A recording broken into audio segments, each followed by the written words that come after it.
Good morning, everybody. We just hit broadcast, so we're gonna give folks a minute to trickle in.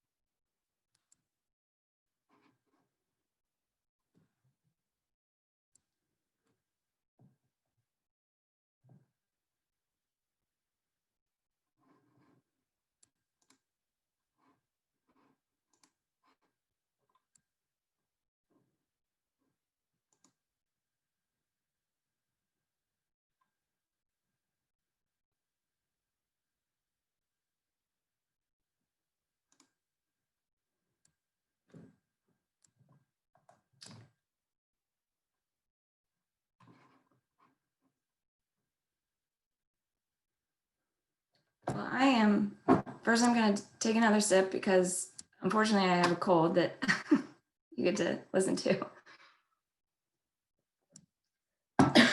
So I will go ahead and get us started. Good morning and welcome to the 2020 Gorge Economic Symposium. Today's event is hosted by Mid-Columbia Economic Development District and sponsored by Oregon Manufacturing Extension Partnership and the Dalles Area Chamber of Commerce. I am Jessica Mehta, Executive Director for MCEDD. And as tumultuous as this year has been for the world, it has also been for MCEDD.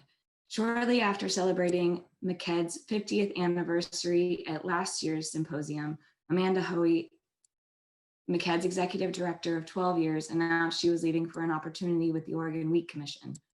I have been with MCEDD for 12 years myself, and I was proud to be hired as its new executive director in March, right as COVID hit. So let's talk about COVID. And that's pretty much all we will be talking about today. We will be inspired by stories of resiliency from our keynote speaker, absorb local, regional, and statewide impact data from our economists, and dig into specific impacts and the future outlook from 6 of our key regional industry sectors. What we will miss in this, our 6th annual economic symposium, is the networking. We consistently hear that the networking, the hallway, and impromptu parking lot conversations is one of the most valuable parts of this event. We explored options for this virtual format and just couldn't find something that would fully replicate that benefit. But I do miss seeing all of you in person and the important business that happens with networking. So before I turn the event over to our keynote, I just want to share how proud I am of this region's response to COVID-19. With the experience and post-assessment of prior disasters like the Eagle Creek Fire, and with the support of Oregon Governor Brown's Regional Solutions Office, our 5-county region was one of the first to stand up an economic resiliency team.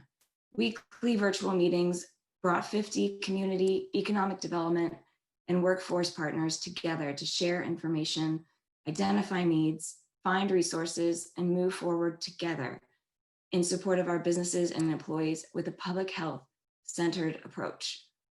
The outcomes from the group included quick deployment of information to businesses and employees, several business trainings with 100 to 300 participants, and less obvious benefits from making connections to create positive results for our region. Thank you to all of those who participated, many of you who are here today, and especially to my co-convener, Nate Stice from our Governor Brown's Regional Solutions Office. For those of you that are less familiar with MCEDD, we were formed in 1969 by our 5 counties, Hood River, Wasco, and Sherman counties in Oregon, Skamania and Klickitat counties in Washington. And recognizing that their economic fates are tied together, the counties came together as MCEDD to promote the creation of family wage jobs, the diversification of the economic base, and the growth, development, and retention of business and industry. I'm going to take another sip. In some ways, this virtual format is better for me having a cold than being in person in many ways. So MCEDD's work falls into 3 major focus areas. Business assistance is provided through loans, trainings, and industry cluster development. Regional coordination focuses on challenges or opportunities impacting communities across the 5 counties, such as renewable energy development, broadband access and transportation or mobility services.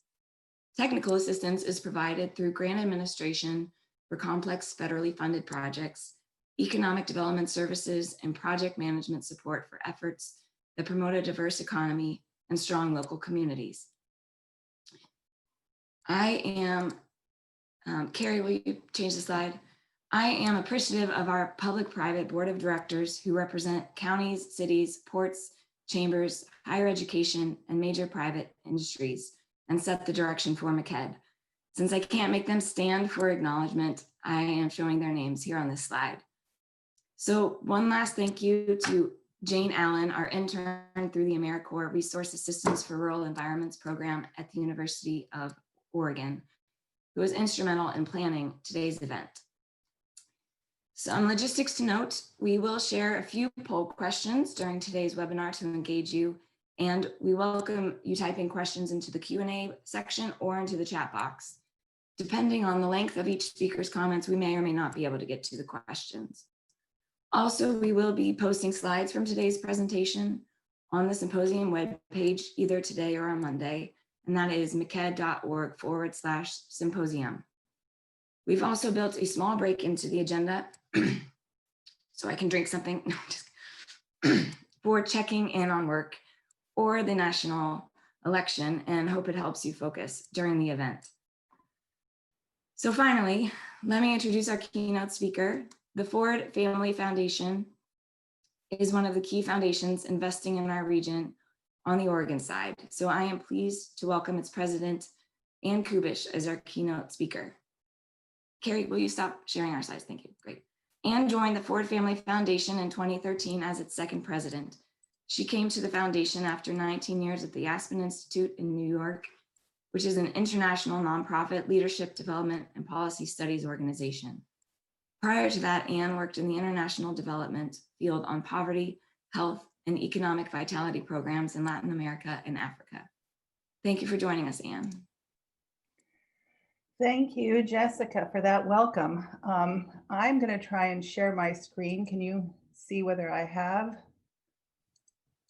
Is that working? No? Huh, let me try this again.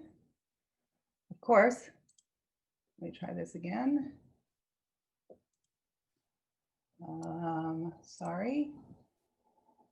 Let me just, wouldn't you know that it was working a minute ago? We did, yeah, we were practicing this. Okay, hold on a second. Let me, sorry, I apologize, everyone. Anyway, let me begin by saying thank you for inviting me, and I'm thrilled to be here. And I am honored to have been invited to be here for this event. And I'm still having trouble sharing my screen, sorry.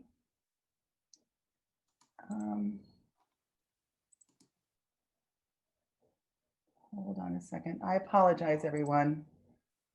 We did so well in our practice.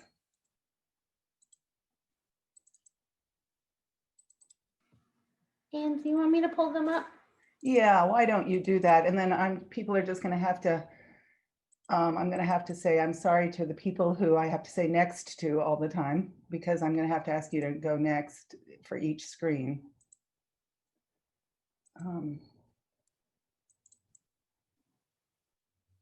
Wait a minute, hold on a second. Okay. Wait a minute, hold on. One more try.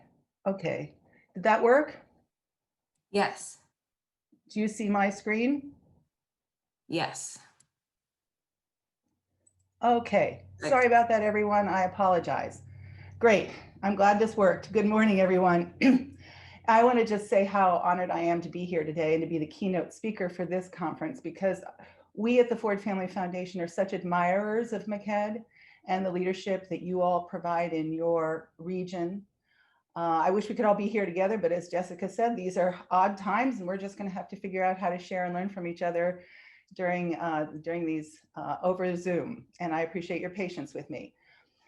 So I'm going to take about 20 minutes, and over the next 20 minutes, I'm going to do three things. One is I want to just give you an introduction to the Ford Family Foundation and to tell you a little bit about us. And then second, since the theme of the conference is resiliency and recovery, I want to spend some time explaining how we think about community resilience.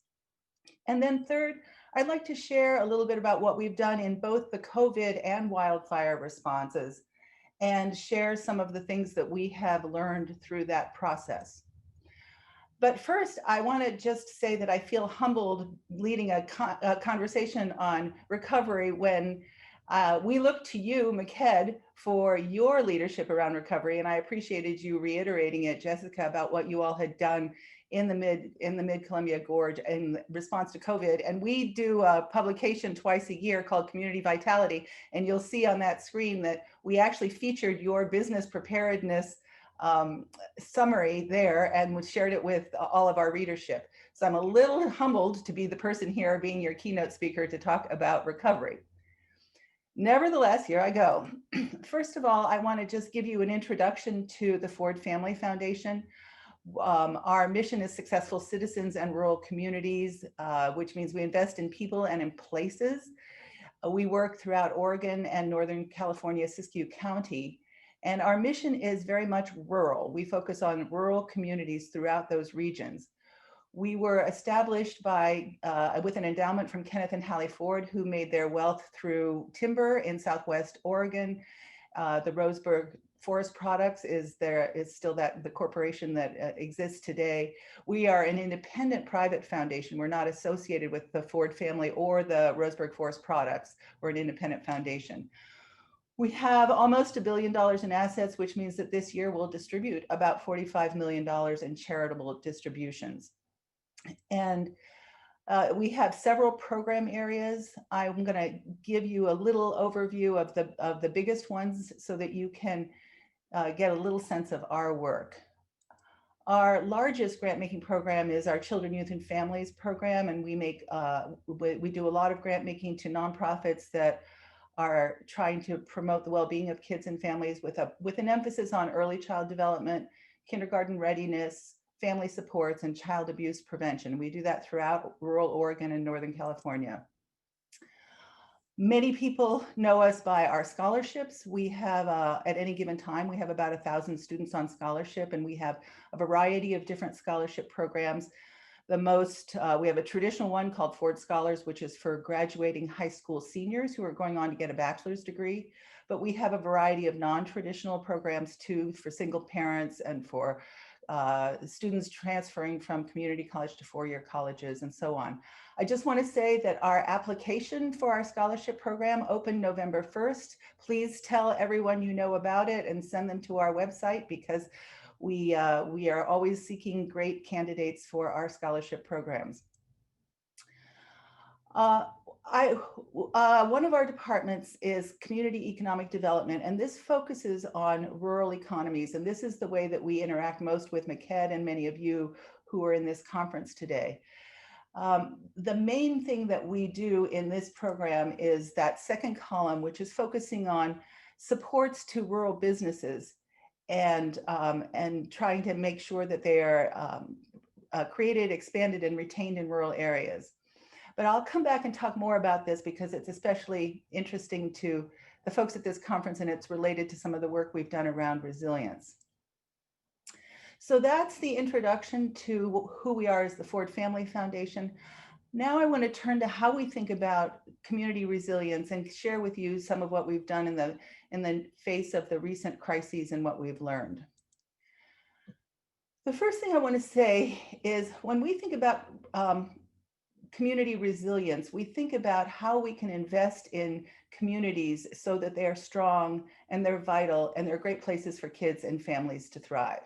And we think about our work as having kind of two major strands, and we think about it as a double helix is kind of the image of it. And the two are interwoven. So one strand is what I would call our programmatic investments, the grants that I was just talking about that support high quality programs that meet the needs of families and kids, and our scholarships. But the second strand, and this is the focus of what I want to talk about today, we also believe that we need to invest in building organizational and community capacity to design and implement those programs. And we call this community building, but it's really about investing in community resiliency. And we believe that we need to follow both of those tracks and weave those together. And one without the other is necessary, but not sufficient to produce strong and resilient communities that improve outcomes for kids and families. And in fact, we even have a department called the Ford Institute for Community Building. And this is something that I want to talk about because it is really directly related to the conference theme of resiliency. I think we are one of the few and perhaps the only foundation in the country that has a department called community building. And we focus on trying to build community capacity, support residents, support leadership development, support residents coming together to take action and build their future. And so we've distilled this down to 4 C's. We think we're trying to create connections among people within communities so that they know each other, work together, trust each other, create connections internal to the community, but with those who are most excluded from community conversations, the poorest, the hardest to reach, and so on. Our second C is about building community capacity, and that really means bringing people together to solve problems, build the capacity of the institutions and organizations that are in the community. The third is community-led action, and this is where communities come together, having built those capacities and connections, to take action, to create a vision for where they want their community to go, develop a plan, and implement that plan. And then finally, this all happens in some kind of context. It's a context about what the culture of our community is, what the culture of our state is, and whether it supports rural communities. So those are the ways that we think about the buckets of investing in community resilience. There are deliberate strategies that are associated with each of them. And actually, these kinds of outcomes are measurable, and we keep track of whether they've achieved the kinds of things that we are caring about. And I want to give you an example of how we try to link our community building with some of our programmatic or technical grant-making work. And because community building is how we think about all of our work, but it's that double helix. So in our community economic development department, we have a goal of supporting thriving business, a thriving business community in rural areas. And my colleague, Kathleen Flanagan, I know is participating in this conference, and I want to thank her for her leadership on this work. She's working to help develop an entrepreneurial ecosystem in rural communities. And the idea is that that's a community-based system that allows for the fast flow of talent and information and resources that support entrepreneurs at every stage of their business and personal growth. So the idea is to create a culture of trust and collaboration that allows entrepreneurs to access supports, resources they need, and to interact with them successfully, whether it's state and local agencies, other businesses, networks, and so on, so that the ecosystem's whole is more than the sum of its parts.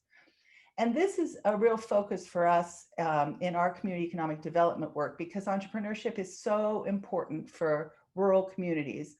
Because as I'm sure I don't need to tell you, rural communities are historically overly dependent on just 1 or 2 sectors or industries that can boom and bust. And we've just had an example, we've seen an example in the last few months with COVID-19 and the impact that COVID-19 has had on our tourism-dependent rural communities. So the idea with this entrepreneurship-led development is that it's asset-based. It's an asset-based approach that can grow both stronger and more diverse economies and communities. And diversity, from our perspective and from a lot of the literature, is the bedrock for community resilience and prosperity over time. So I hope this image gives you captures the philosophy that we have in our double helix. It's sort of a combination of community building investments as well as technical programmatic grant investments. So now I'd like to turn to our response to the recent crises, both COVID and the wildfires. In the COVID response, we were able to mobilize a lot of emergency grants to our grantees and the communities that we interact with all of the time in rural areas.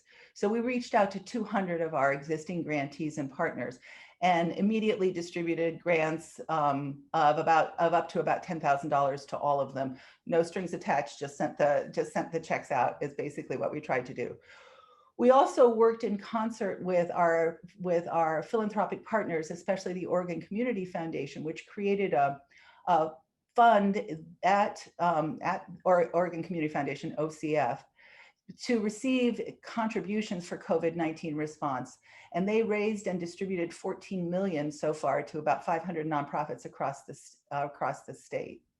And there are some other things that are on this slide that I'll probably touch on later, but I want to just turn also to give you a sense of what our wildfire response has been. And again, we were able to get grants out the door quickly for emergency relief, about 300,000 initially, but we have another $1 million that our board allocated for continued response over time as we learn about the needs in each of the communities. Again, the Oregon Community Foundation has played an important leadership role, and in partnership with OCF and the Meyer Memorial Trust, and in response to Governor Brown's request, we created a pooled fund at the Oregon Community Foundation for wildfire response.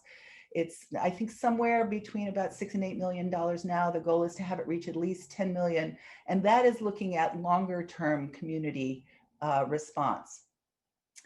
I also want to say that this is an example of where our staff roles might be as important as our dollars. So we have a lot of community engagement. We have staff who are on site, and we've assigned one to each affected wildfire community to keep in touch with what's going on, help bring people together to plan response needs, and convey that information to all kinds of external actors, such as the Governor's Wildfire Recovery Council, which I have the honor of sitting on. So I want to talk a little bit about what we've learned about what community resilience looks like, what we've learned about what's needed. And I've got 4 points here I want to make about community building skills, family supports, and the inequities that have been revealed around race and about rural communities. And so I'm going to make those 4 points, and then I'll bring this to a close so that you can move on in your conference. During the first few weeks and months of COVID, we actually tracked and studied 15 communities where we've made major community building investments over the last 4 years to see if those investments had had any impact on those communities' abilities to respond. And we found that the investments that we have made in those in community capacity building have paid off in terms of accelerated ability to take action and improved quality of community action. And yeah, I'll admit to all of the caveats that a qualitative study of this type should warn about. But we found that those communities' leadership groups were able to reach people faster because they had a history of reaching out and had built trust. They were able to mobilize and organize their communities because they developed the skills to do that. They were able to build consensus about what the communities needed and their priorities. And they were able to connect with actors outside of the community across the state to mobilize information and resources. And I want to just share, this is a picture of Glide, Oregon, which is where east of Roseburg, where we had a major wildfire, and we saw the same thing. Little Glide has a revitalization team in place that is regarded by the entire community as the central coordination group that does everything from convening all of the public emergency responders to organizing all the stuff. As you can see, this is a picture of the stuff that always gets donated in emergencies. And they're using their community building capacity skills now and have been able to step up. And that link there, which will be in the slide, is to a 5-minute video that we did that shows how those community building skills that I was just talking about were leveraged in COVID and how they helped communities step up. A second thing we've learned is how linked children, youth, and families' needs are with economic recovery engines. And in particular, I want to talk about childcare. According to statistics that existed before COVID, a report from Oregon State University, 60% of Oregonians live in areas with a severe childcare deficit. They call it a childcare desert. And COVID-19 has only made matters worse, as I'm sure that all of you who have children know all too well. I sit on the Governor's Early Learning Council, and we were just told last week that Oregon has lost about half of its childcare capacity since pre-COVID.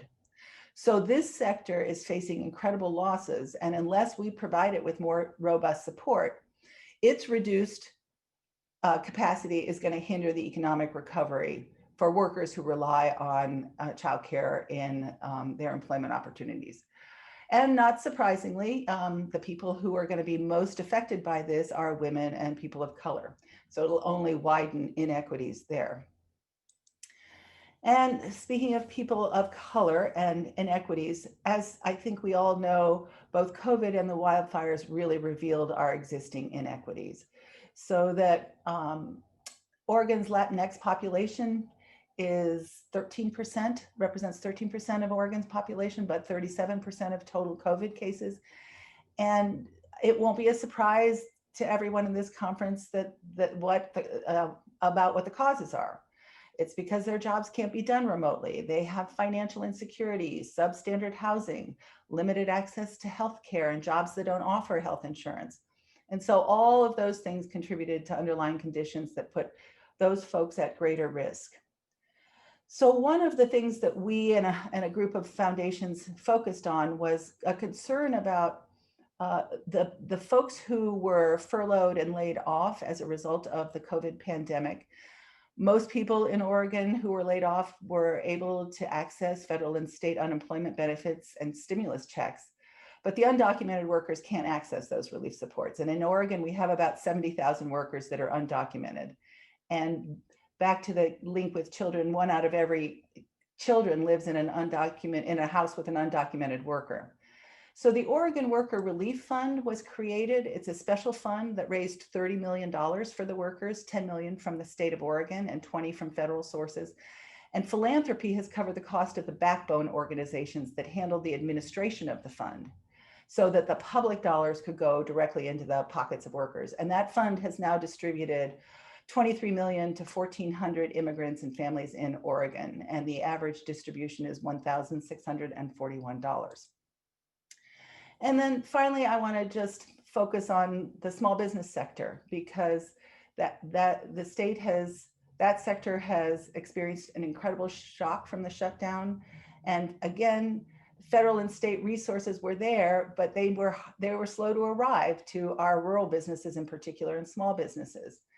And the pandemic and the economic collapse have exacerbated the issues that many of those businesses in rural areas and run by people of color already faced, including lack of resiliency, a vulnerable supply chain, lack of access to capital, and so on. And there were 2 important sources of support for small businesses, one through the Oregon Small Business Development Center, the economic development districts, and so on, like MCEDD, which have provided more than 5,200 small businesses with technical assistance. And small businesses have been approved for more than $9.2 billion in paycheck protection and other loans. But that was a long time coming for the small businesses in rural areas. And so again, in partnership with other foundations, we created a small business recovery fund. And that fund was located at the Oregon Community Foundation and has distributed 37 grants totaling $2.6 million to 27 organizations that were used to provide loans, forgivable loans, grants, infrastructure, technology, and technical assistance in the early days of the pandemic.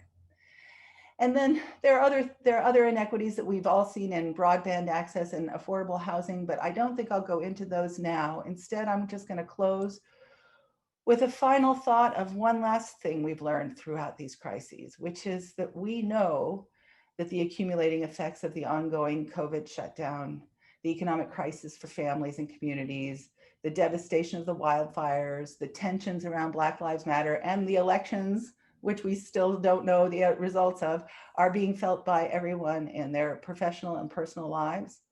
And we're worried about the children who are stuck at home with highly stressed parents, rural residents who've lost their livelihoods and incomes and homes in the fires, frontline workers who risk their lives, and the caretakers who are juggling more than they've ever been asked before.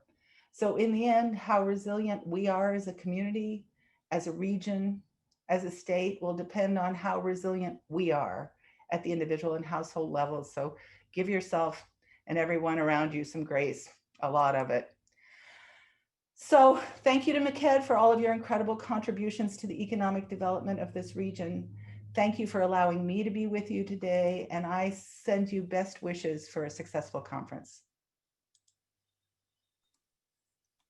Thank you so much, Anne. I really appreciate, especially your final comments about how we all need to be giving ourselves grace right now. Yes. Good luck. Thank you all. Yes, thank you for joining us, Anne. So our next segment is on the state and national economic trends for COVID-19 recovery. We welcome presenter Steve Lurch. He is Executive Director for the Washington State Economic and Revenue Forecast Council, and Josh Lerner, who is the economist for the Oregon Office of Economic Analysis. So as a reminder, we're going to put the slides on the symposium website after the event, and we welcome questions in the chat box. I am,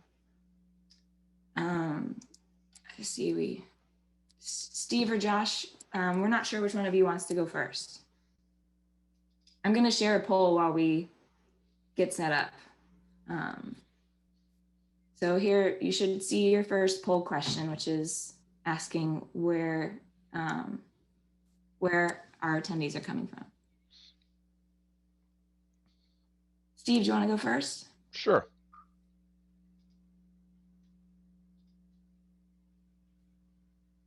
Are you gonna, oh, there you go. Hopefully that's working. Yep, looks great.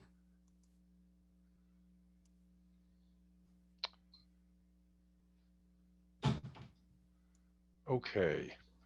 So my name is Steve Lurch. I am with the Washington State Economic and Revenue Forecast Council. We are responsible for providing the legislature, the governor, policymakers in the state of Washington with quarterly economic and revenue forecasts. And so let me just talk about a couple things about what we've been seeing lately in Washington State. So first, just to employment. Now I know nationally we had employment data come out today. We don't have, that would have been for October, so we don't have October data for Washington or Oregon yet. But this is looking at through September, and you can see both nationally and in Washington, 5 straight months where we've had employment gains. That's certainly positive. But as you'll note over there on the sidebar, we're still way below where employment was in February at the start of the pandemic or prior to the pandemic. So good news that employment has been increasing the last 5 months, but still a ways to go to get back to those pre-pandemic levels.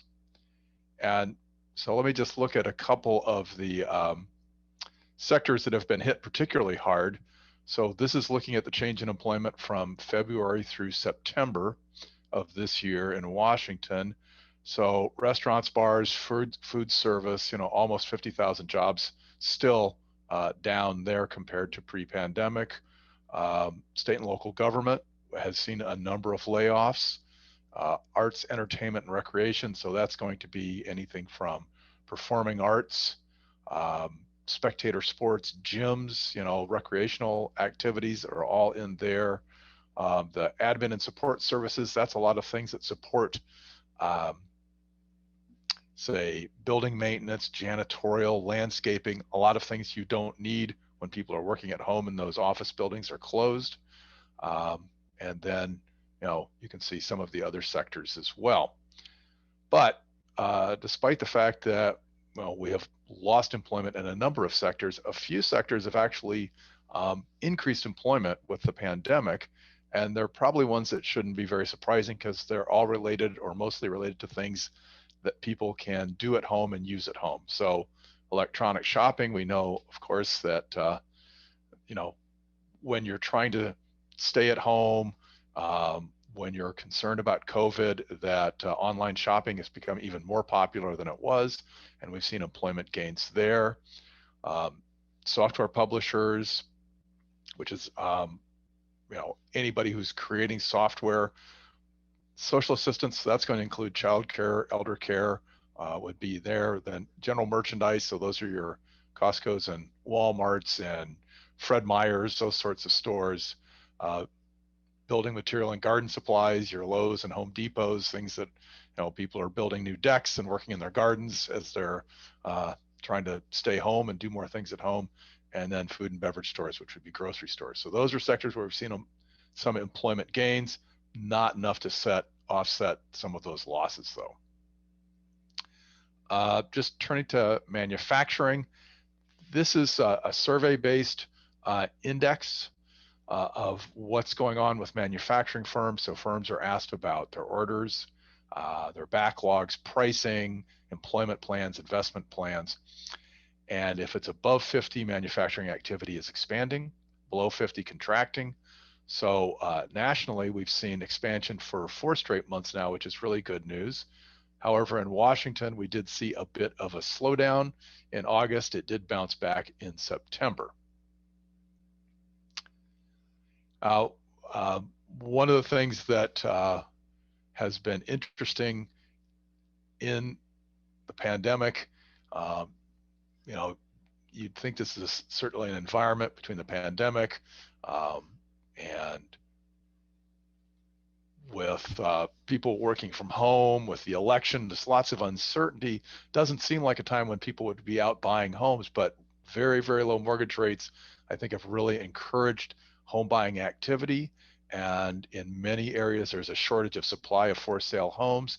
And one of the results of that is that we are starting to see rising prices again, both nationally, and while we don't have state data, we do have metro data. So if we look at the Seattle area, you can also again see prices have started to increase as we've seen really an increased demand for single family homes. If we turn to consumer spending, this is an interesting data source.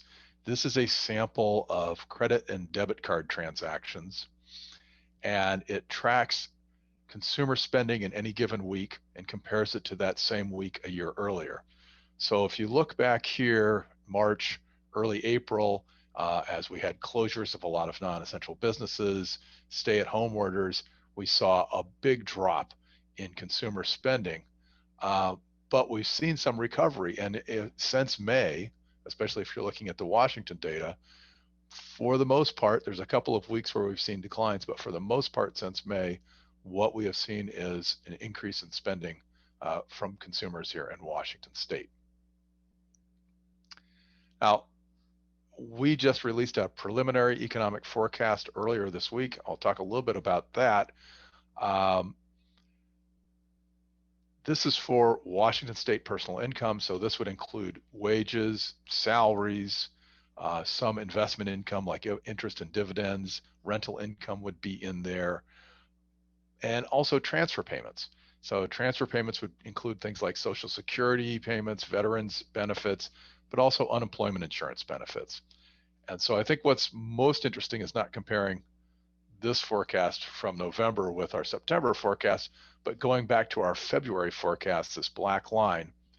And if you can remember back to early February when we released that February forecast, there were a couple COVID cases here in Washington. They were tied to people who traveled to China. We knew it could be a problem, but really, I don't think anyone had any notion of what was to come in terms of a full-blown pandemic. So that black line essentially represents our pre-pandemic forecast of state personal income. And what you can see is for 2020, despite the fact that we've had a big slowdown in the economy, we've actually had a recession, in 2020, personal income is higher than we anticipated before the pandemic. And it's really all around those transfer payments that came out of the Federal CARES Act. So that included stimulus checks that went to most households. It also included an additional $600 per week in unemployment insurance benefits that ran through July. And the result of those stimulus payments is that we saw actually higher personal income this year than we had anticipated prior to the pandemic. However, once we get into next year, with the absence of those stimulus payments, we do see personal income dropping below where we think it would have been had there been no pandemic. Our personal income our employment forecast, a little bit weaker than what we had anticipated back in September. A little bit slower growth, so you can see that we're kind of below where we thought we would be in September. And at least a part of that has to do with an announcement that the Boeing company made about 2 weeks ago. And that has to do with their plans for reducing their workforce. So earlier this year, about April, the Boeing company had announced plans to reduce its workforce by about 10%. We think most of that 10% reduction has already occurred. So you can see that, even with our actual data, we've seen a big drop in aerospace employment. But a couple weeks ago, on the 28th of October, the Boeing company announced their intent to reduce employment a further 9% by the end of next year. So what you see in our aerospace employment forecast here between September and November reflects those additional job cuts. And while some of those job cuts will happen outside Washington, we believe most of them will be in Washington. So that is obviously not good news. Those are good, high-paying jobs that support a lot of other jobs. So that is the reason why we're looking at a little bit slower employment growth going forward than we anticipated just 2 months ago. Turning to the construction sector, the residential construction sector, we have revised up our forecast for housing permits. Now this includes both single family and multifamily, so apartments, condos are in there as well. As I mentioned, there's been really strong demand for housing, so that's part of this. And also, as we've looked at actual building permit data for the third quarter of this year, what we saw was activity stronger than we had anticipated in September. So we have revised up our construction forecast. Let me turn to tax revenues just briefly.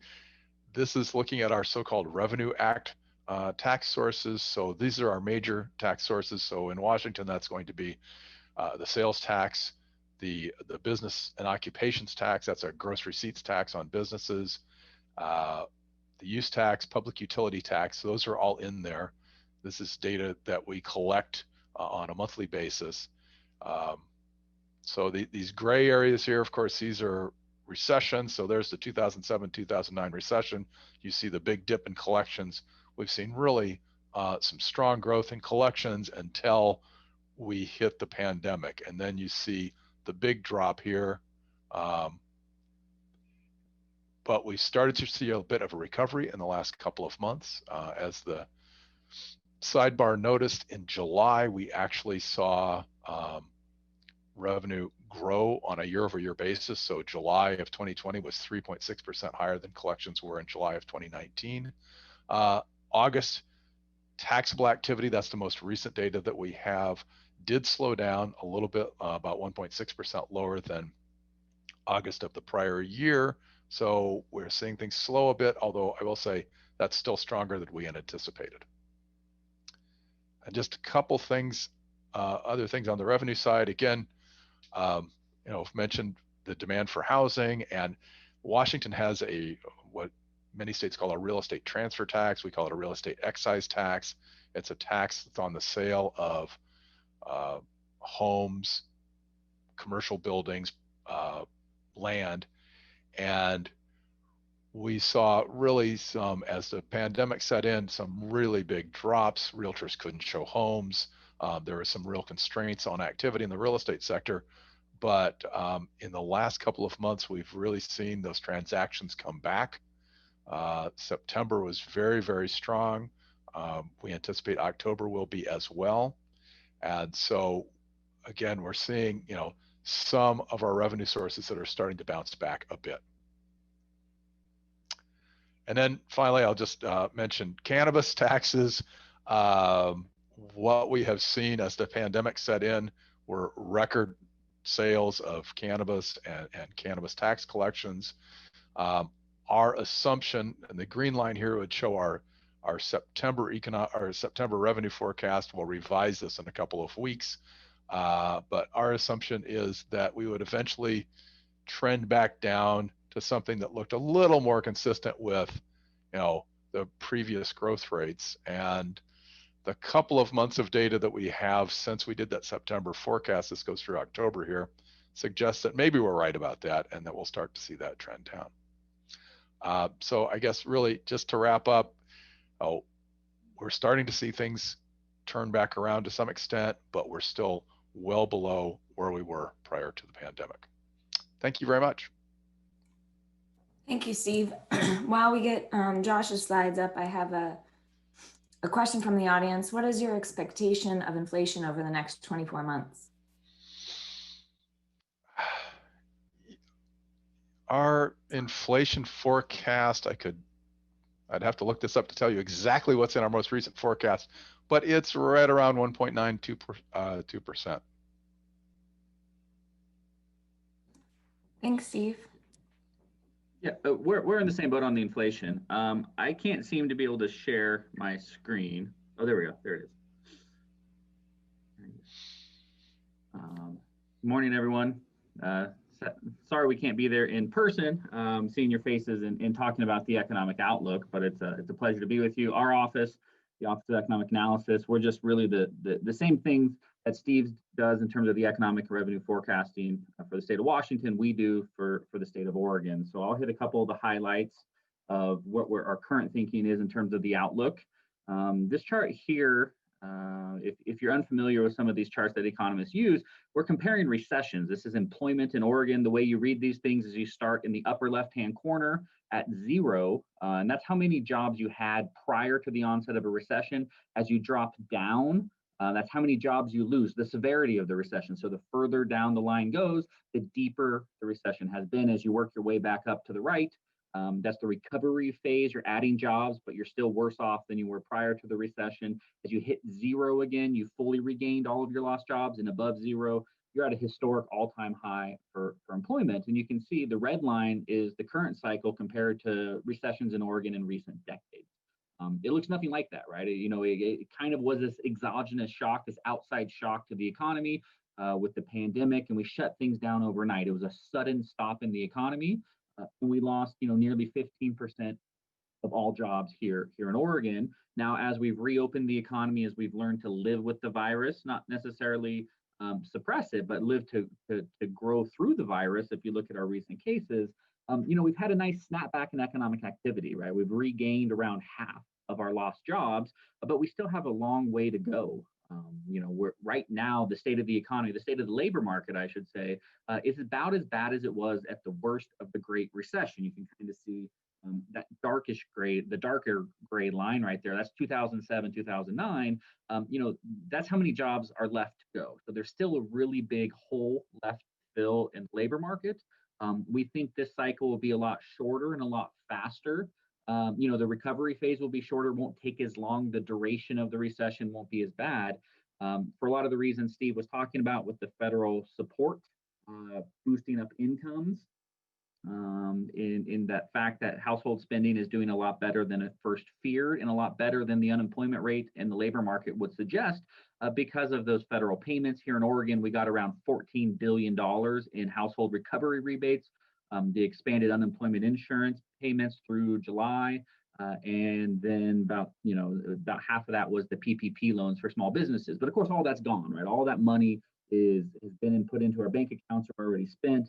The loans for the small businesses have been used in recent months. And so we're really worried about slowdown in the next 6 months in the economy. We'll see some sort of hangover from the expiration of these federal payments, and also concerns about the rising caseloads of the virus, especially as we go into these colder, wetter winter months ahead, when we're not able to space outside and go out to eat to the same degree, or we'll all be forced indoors and limit our activity to a certain degree due to the pandemic and the virus itself. As Steve was saying, a lot of these lower wage sectors, service sectors, consumer facing retail, leisure and hospitality, the bars and the restaurants, the lack of air travel, things like that have really been where most of the recession has been hit. And so it's really hit our low wage service workers the most. That's kind of this red line. The workers in the lowest third pane of the economy have really seen the worst of it in terms of their labor outcomes. The higher wage sectors, the middle wage sectors, those that pay, 50, 60, 70, $80,000 for the typical worker and above, are relatively, less impacted to date. And as these higher income households have been less impacted, that means things like home sales are relatively strong. That means things like total consumer spending are relatively strong because higher income households tend to be homeowners. They also tend to account for an outsized share of the overall economic activity because they have so much more income, and that these lower wage workers spend less money because they have less money. And so that's some of the reason why the overall economy is holding up better than maybe first feared, and maybe better than you would think, given the labor market numbers in and of themselves. Now, that said, we're not seeing any rebound in these middle and high pay sectors here in Oregon. We're seeing a little bit nationally, maybe a tiny bit here in Oregon as well, but not much, right? And so we're seeing this 5% reduction in a lot of these sectors, which is still a big economic shock. Normally, it takes a year or two for a recessionary shock to fully work its way through the economy, right? Things, don't snap back overnight. It takes a while for businesses to put in new orders, from their supply chains, and that kind of has a reverberating effect throughout the economy. And so we're not expecting, things to snap back all the way.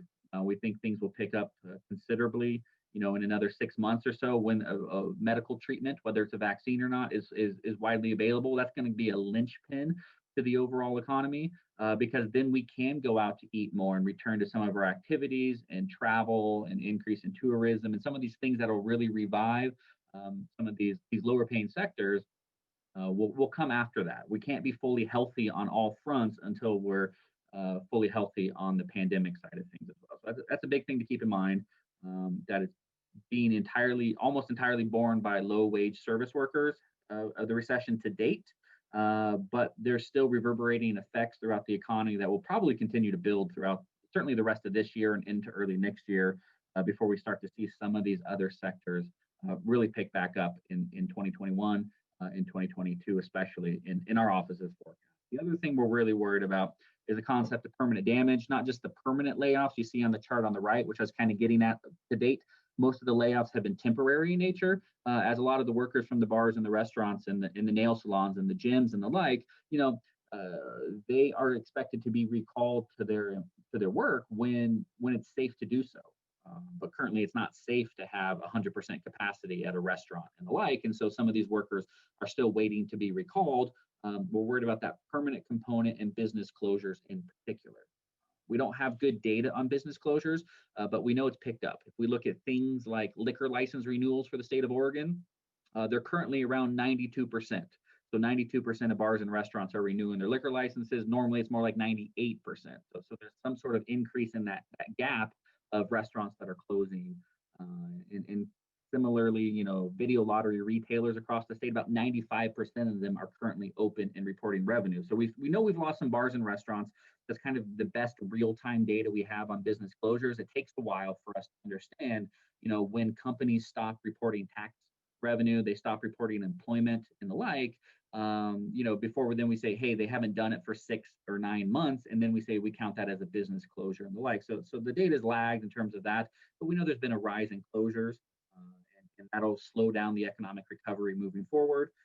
The concern there is also whether we would see both a rise in closures and a drop in new businesses, right? And kind of exacerbate the problem like we've seen in past severe recessions. And the chart on the left kind of gets at the answer. No, we're not seeing a drop off in startup activity. New business formation is holding relatively steady, which is encouraging. It's some sort of a silver lining to a bad situation where we're not going to see both, again, that rise in closures and drop in startups. We know the startups are holding steady, which should then help with economic growth in the years ahead, where it's not quite as bad as we had feared, given the nature of some past slow, severe recession cycles.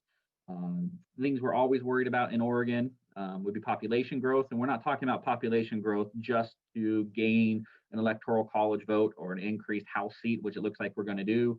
or just to grow for growth's sake. We're talking about economic growth, and migration is primarily about growing the labor force and having an ample supply of workers for local businesses to hire and to expand at faster rates, which has traditionally been the case across the West and certainly here in the Northwest. In recessions, people tend to hunker down and not move as much during recessions. And so given we're in one, we're expecting the migration to be slower this year and next, but pick back up as the job opportunities return and become more plentiful in the years ahead. We don't think Oregon and Washington's attractiveness for migrants has been damaged long term, just more of the recessionary cycle. But that said, we can't be entirely sure. We know a lot of things have happened here in 2020 that could potentially dampen our attractiveness and our quality of life or our perceived livability and the like, between the protests and the pandemic, the wildfires and the like, are all potentially negative impacts on population growth and labor force growth, and therefore economic and revenue growth for the state. Now, the one thing that would kind of reverse these trends or be a boost to migration would be working from home. Right, this is something people have spilled a lot of ink on, trying to speculate where working from home will ultimately land.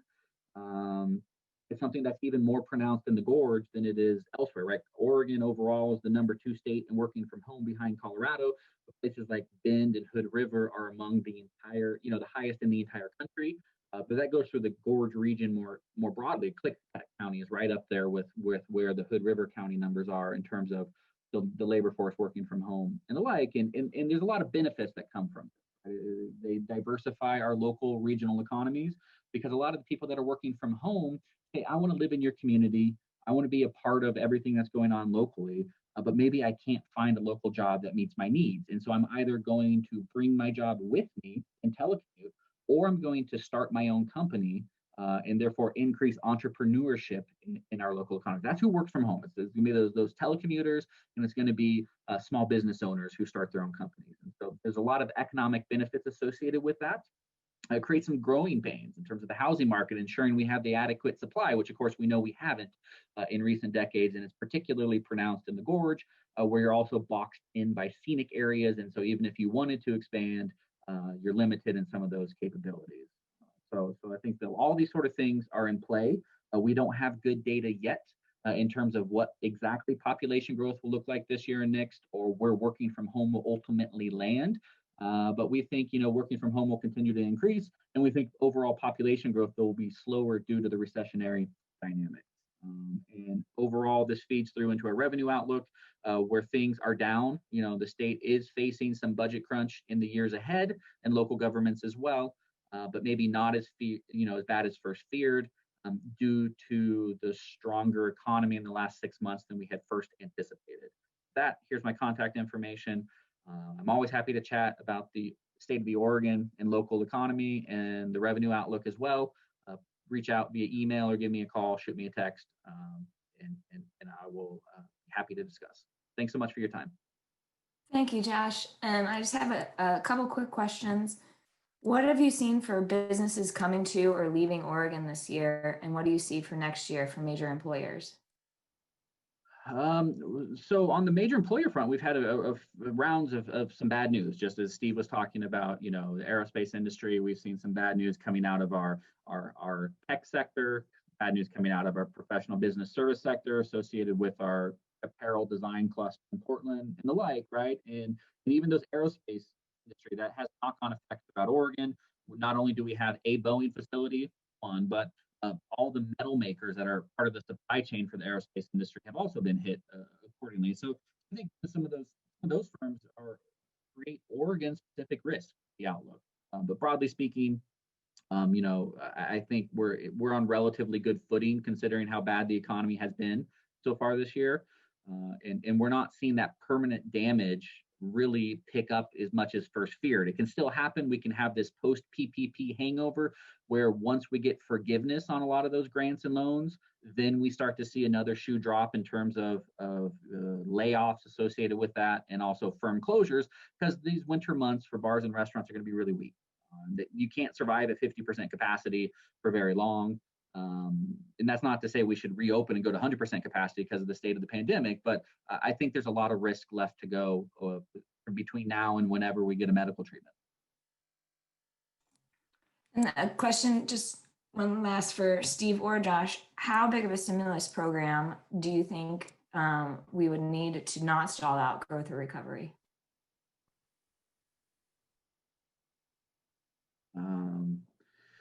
You know, that's a tough one. I think, you know, you can't go too big. I think that's something you can say, right? We can't go too big. The need is out there. I think to be a good economist on one hand, on the other, on one hand, the recovery is already self-sustaining, right? We're already self-sustaining, and we can grind our way out. We just did that last decade. We had one stimulus package to stop the Great Recession and at that nadir, but then nothing after that. We grinded our way out after a decade. We can do that again. We've already, you know, so to that sense, we don't necessarily need one to to stall out the recovery and have a double dip recession or something like that. On the other hand, those distributional concerns where we know we have so many low wage workers and low income households suffering today with no federal lifeline left because all the expiration of the benefits and the like.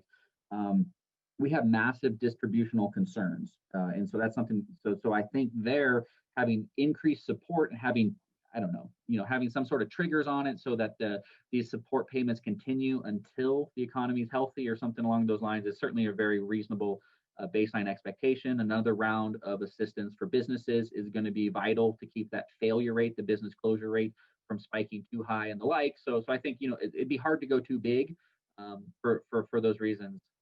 But even if we don't get one, if the dysfunction in Washington, D.C. and the gridlock were to continue, you know, I don't necessarily see a massive double dip recession. We could get one, but just because we've proven we can grind our way out of a bad hole before. Okay, thank you so much again, Steve and Josh, for joining us today. I appreciate it. We are going to turn to the next part of our agenda to look at the local and regional trends, welcoming our familiar regional economist, Scott Bailey, for our Washington counties and Dallas Fridley for our Oregon counties.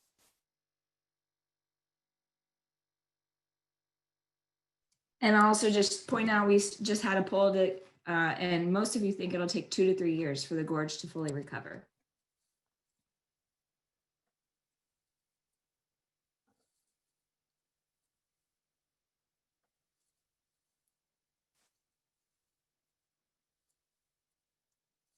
Just a second, I'll get my screen shared.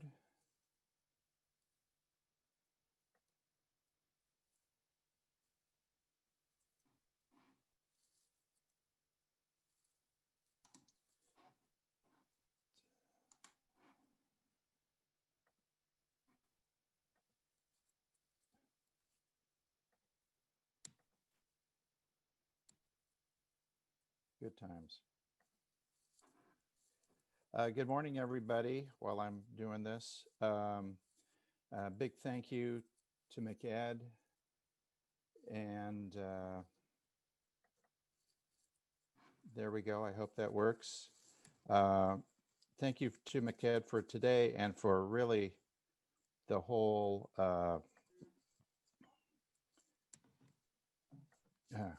there we go. Gorge Network for your tremendous work. I want to say we're having a little technical difficulties today. I was hoping that we would have some of that fake crowd noise since I can't hear you playing in the background. So fortunately we couldn't do that. So you won't hear any oohs and ahs, no cheers. The spontaneous standing ovations that Dallas and I usually receive, you won't hear any of that either. And most importantly of all, you won't hear any groans when I tell bad jokes. Today I want to, we're going to focus strictly on the short term, not deal with any of the other issues like income trends, but just what's going on with COVID right now. I've got a couple of slides on the 5-county area, and then I'm going to drill down to Klickitat and Skamania, and then I'll hand it off to Dallas to deal with the Oregon side. Okay, so just looking at the unemployment rate, as you've seen, you know, a big uptick up to over 14% nationally, and it's come back down. Today's announcement was 6.9%. It's important to remember that due to survey issues, That 14% the federal government estimates was actually closer to 20% in April. And there's still a bit of an issue. That issue has fallen away. It's only about 0.3% currently. And those numbers carry on to the states and local rates as well. So the state rate went up a little higher than national, but it's come back down. And the gorge didn't go up as high as the state of Washington. And this is the 5-county area. And has dropped to about the same, just under 8% in September. Remember, unemployment does not pick up those folks who have dropped out of the labor market. And Anne had a great presentation from the Ford Family Foundation. She pointed out that's predominantly or disproportionately women who have dropped out of the labor market. Okay, if we look at employment in the gorge, and here's a little bit how the gorge has differed from the national scene. We had a nice long expansion up through 2018, and then things tapered off. And in 2019, it almost trended down because there was kind of, on the one hand, many sectors were still expanding, but on the other hand, the drone industry was cutting jobs. And then the big drop in April, and not as much as of a bounce back so far compared with the state and nation. If you look at employment by industry over the year, the big drop in leisure and hospitality, that manufacturing drop, about half of that was pre-COVID related to the drone industry, and the other half was COVID related. And then the drop in local government, that's almost entirely K-12 education. And I want to say we have solid data in terms of employment from every employer through March. Everything since March has been an estimate. And in these extraordinary times, a bit of a guesstimate in some cases. Next month, we will have solid employment numbers through June, and we'll be re-estimating July, August, September. So stay tuned. These numbers could change somewhat. If we look at the unemployment rates, and now I'm going to drill down into Klickitat and Skamania. So there's the US, the state of Washington, the gorge. Klickitat didn't go up as high, but it didn't drop as much as other areas. Skamania went up a bit higher and has stayed a bit higher. I'm not going to go through this, but I wanted to put it up there in case anybody downloads these slides. These are all the different unemployment insurance programs that have proliferated this year. And if you look at the sum of these programs for continued claims for Klickitat, we see a good news, not so good news story. The good news story is the claims numbers have gone down, indicating that unemployment has come down and employment has gone up. It's important to remember that there are unemployed people who aren't able to get unemployment benefits. In particular, undocumented workers are not eligible for these benefits.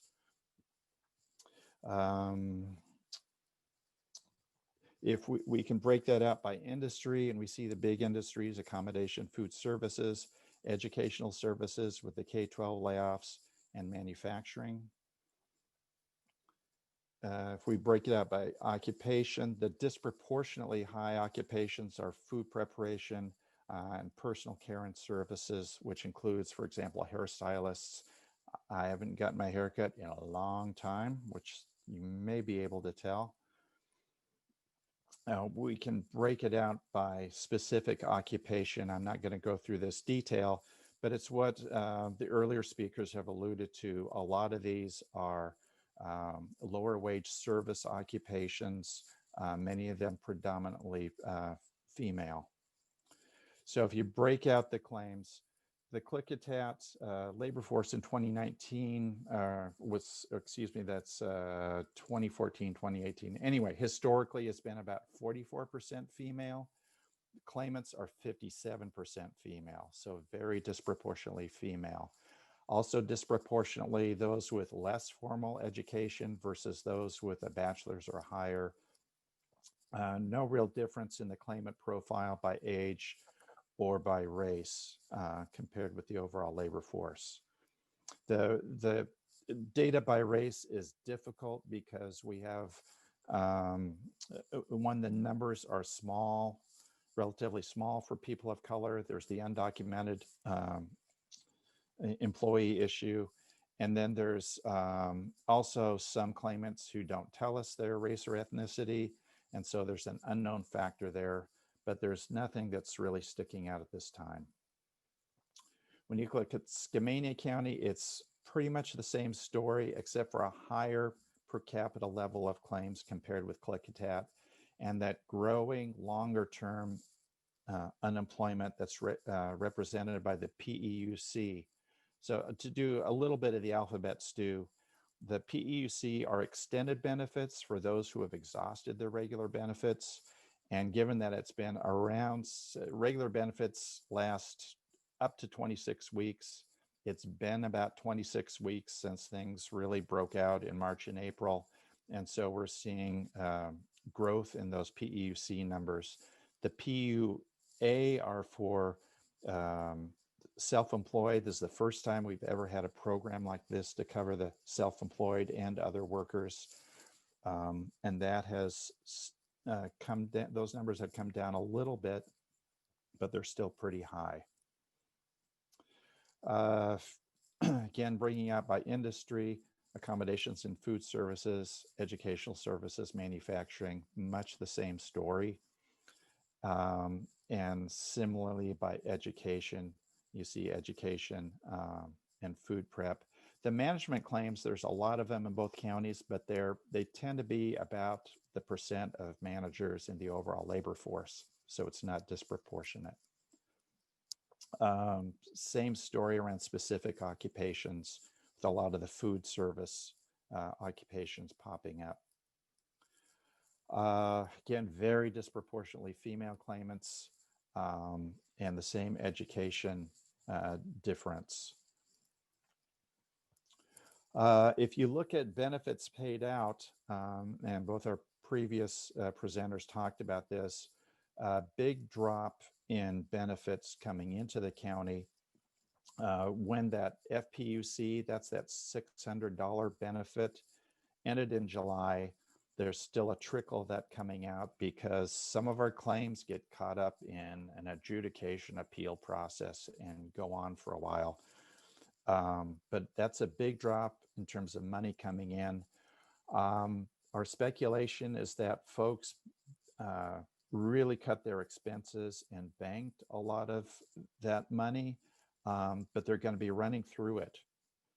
The other piece to remember is that currently PEUC and PUA will end on December 31st.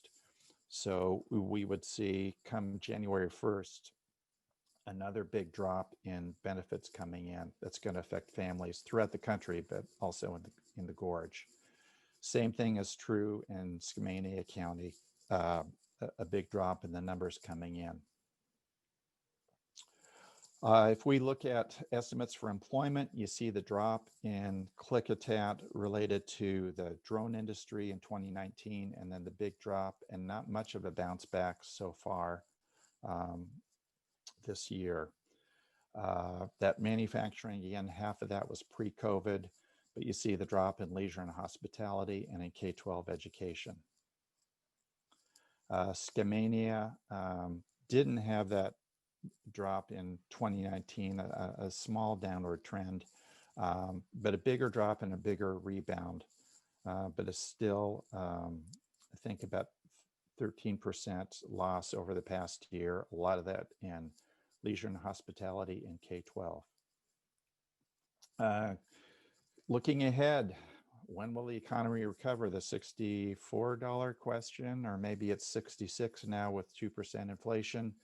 The three major factors: what's going to happen with COVID, vaccine, COVID and the flu this winter? Will COVID mutate? Who knows? How people behave, what we've seen over the last 8 months since this thing started is that there's been enough people who haven't followed basic public health protocols, that the infections are raging right now across the country.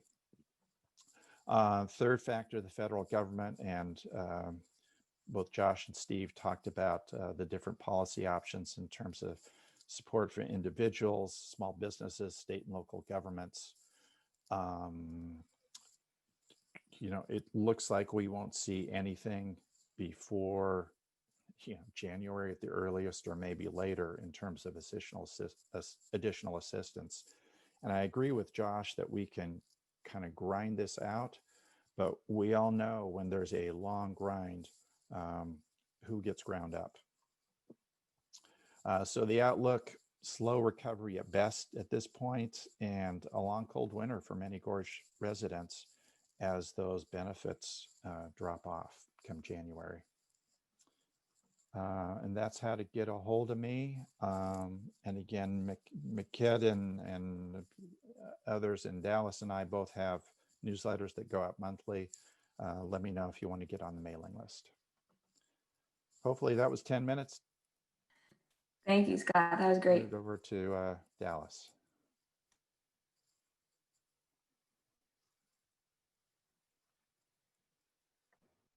Good afternoon. Good morning.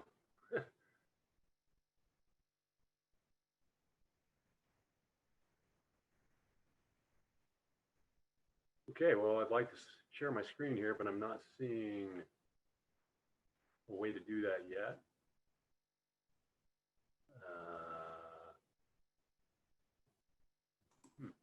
Is there the little green bar at the bottom? You don't see that? Oh yeah, here we go. I got it now.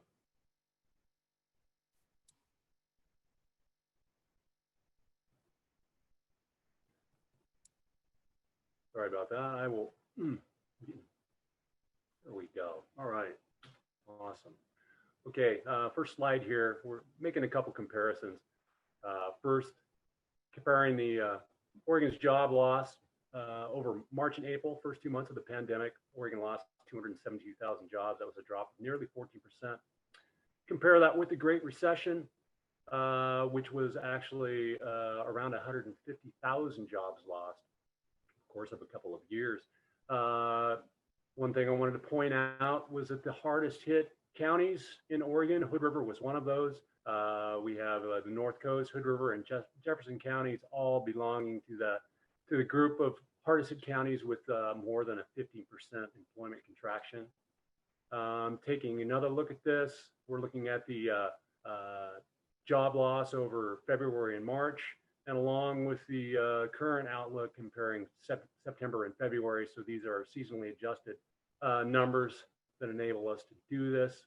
So the initial hit for Hood River County then was 23.7%, or a loss of about 2,900 jobs. For Wasco County, a loss of 12.3%, or nearly 1,300 jobs, excuse me. And for Sherman County, also a loss of around 12%, or 115 jobs. Now, moving forward to September, we've had a pretty good recovery so far. We are adding back jobs. Hood River down still quite a bit compared with the other counties, nearly 14%, or 1,700 jobs. Wasco down 8.2%, or 840, and Sherman down 8.4%, or 80 jobs. Now, I can't do the seasonally adjusted outlook for the industry data because I don't have seasonally adjusted data. So all I can do is compare the September 2019 and September 2020 numbers to try to look what's happening at the industry level. So we see that in Hood River County, the over the year loss is 1,560 jobs, or close to 13%. Food service and drinking places with the largest employment loss, 430 jobs over the year loss. Manufacturing is actually has more losses now than it did initially, a loss of 290 jobs than retail trade. Kind of the same situation where with retail, its strongest point during the year is coming right now. So 150 jobs down in retail, 130 in accommodations, 110 in education and health services, and 90 in arts, entertainment, and recreation. Government down 70. Next, we'll look at Sherman County. Total non-farm employment loss of 85 jobs. And within the total non-farm loss, 60 lost in private. The most jobs being lost in leisure and hospitality in 40, and a gain of 25 in retail trade. And that's kind of misleading there because actually there was a closure in leisure and hospitality with a restaurant, and that led to the opening of a new truck stop. So there was an increase in retail trade. So there's a little bit of a, again, trade-off there. Government down 25 in Sherman County, but overall, over the year, down 85 jobs, or close to 9%. In Wasco County, down 810 jobs over the year, or 7.8%. Accommodations and food services with the largest drop, 220 jobs. Then we have other services and construction with a loss of 90. Education and health services down 80, and professional and business services down 50. We do see a gain of 40 in information, and that industry does include Google. Government down 160, and as already been mentioned, education component of government is where most of those job losses are seen. So this is just simply looking at year-over-year employment losses, and this is the 3 Oregon counties and 2 Washington counties here. So our initial job loss in April, we were down 5,260 jobs. Again, we've rebounded somewhat, but we would need to add an additional 3,300 jobs to get back to where we were.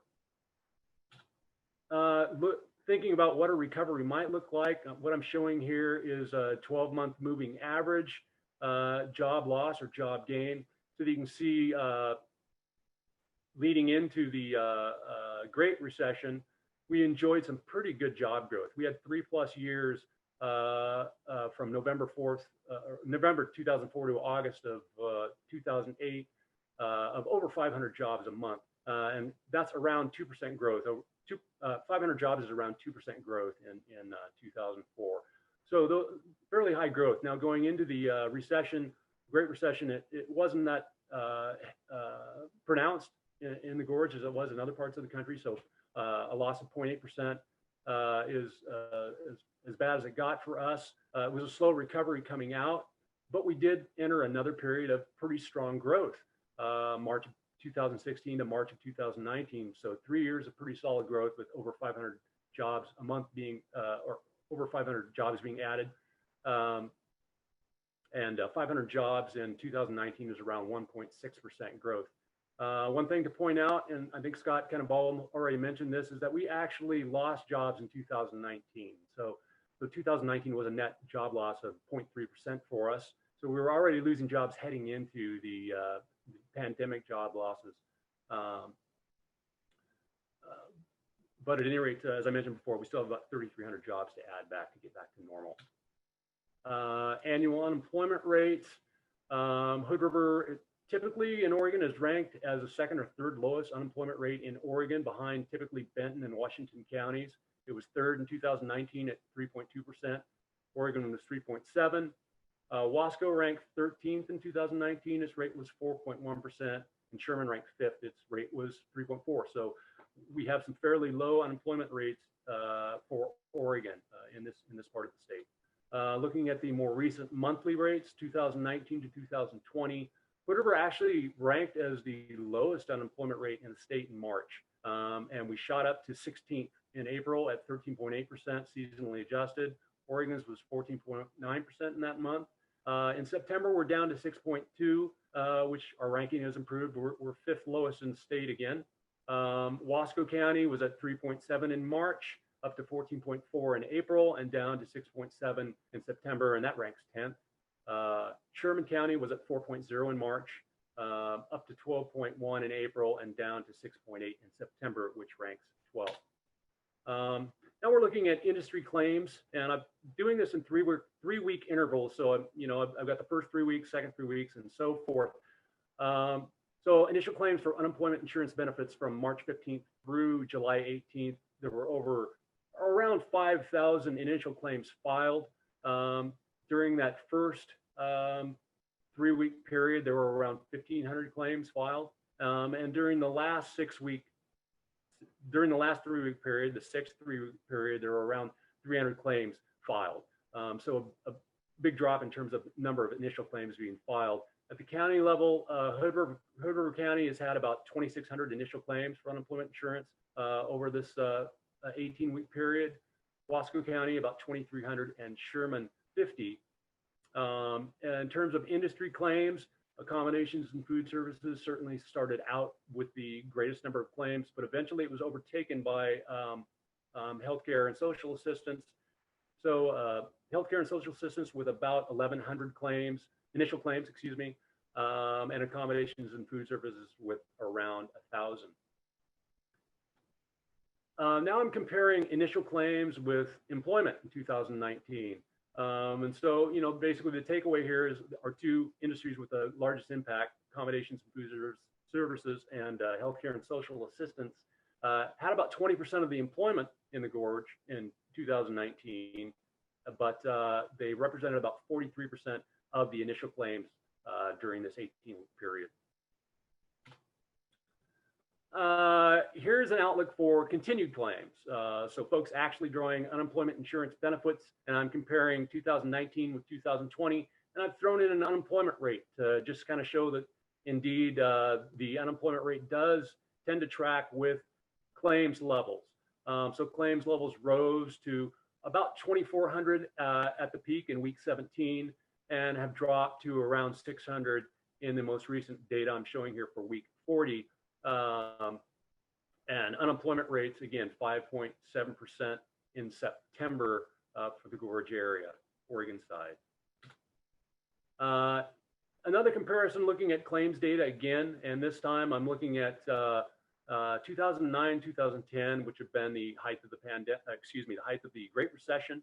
So you can see the claims levels during the recession compared with 2018 and 2019, which I think would be, you know, quite low. And so at any rate, the pandemic claim levels have currently dropped to what we were seeing during the Great Recession. So we've again dropped from around 2,400 down to around 600. Here's an outlook for where claims are being drawn by education level, by age group, gender, race, industry, and occupation. Unfortunately, in terms of gender, we don't get an answer from everyone, so it's pretty hard to break that data out and say what's going on. But for those who do answer, females definitely represent more claims than males. In terms of age group, is the younger age groups, 25 to 34 and the 35 to 44 age groups that had more claims. And in terms of education, the high school group, food prep and serving occupations with 1 in 5 unemployment claims, and accommodations, food services right in there with nearly 1 in 5 claims, manufacturing with about 10% of the claims, and retail trade with I think 11%, just like manufacturing. It's my final slide, and this is looking at benefits paid over April through September. And we do see that big drop off in August as the extra $600 ended. But over the April through September 2020 period, we've had $44.8 million in benefits paid out. And this does not include the PUA benefits, which are paid to self-employed folks. So at any rate, $44.8 million in benefits paid thus far through September. Thank you. Here's my contact information. Thank you so much, Dallas and Scott. I always appreciate all the information that you bring. It's so helpful to all of us. Thank you again for being here. So the next part of the agenda, actually, we are going to take a little break. I know we ate up a little bit of the break, so let's go until 10:05. We will be back at 10:05 for our wonderful panel discussion. Thank you.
Let me unmute myself.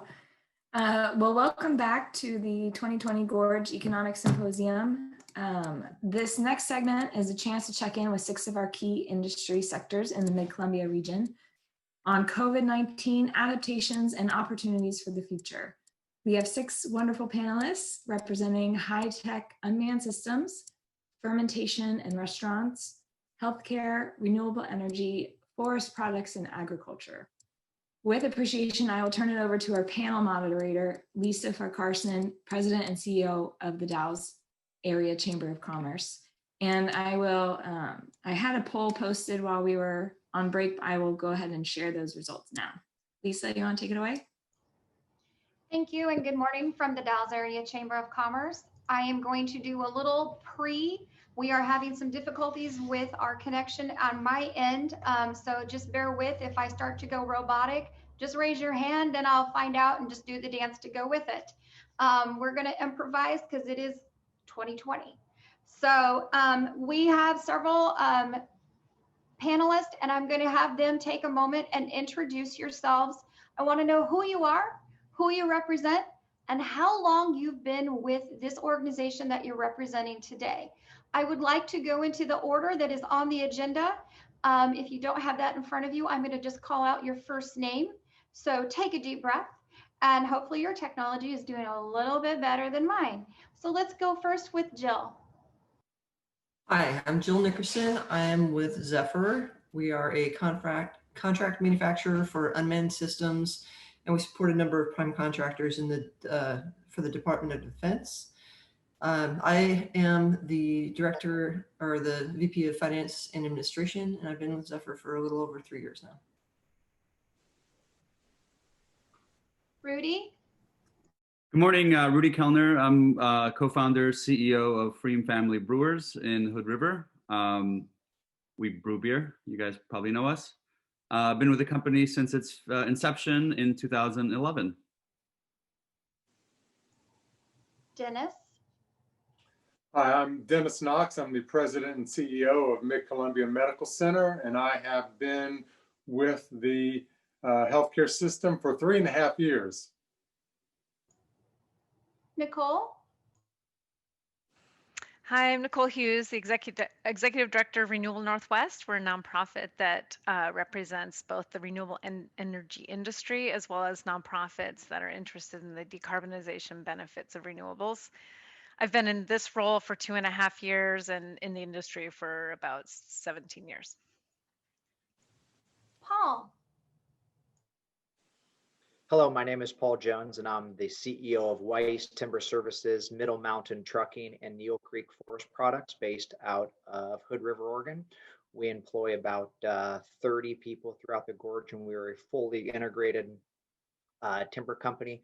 And we also supply a lot of wildland firefighting services to both the state and federal governments. And obviously, we kind of maybe a topic that we have out throughout today, and we still have people, multiple resources out on some of the fires down in California.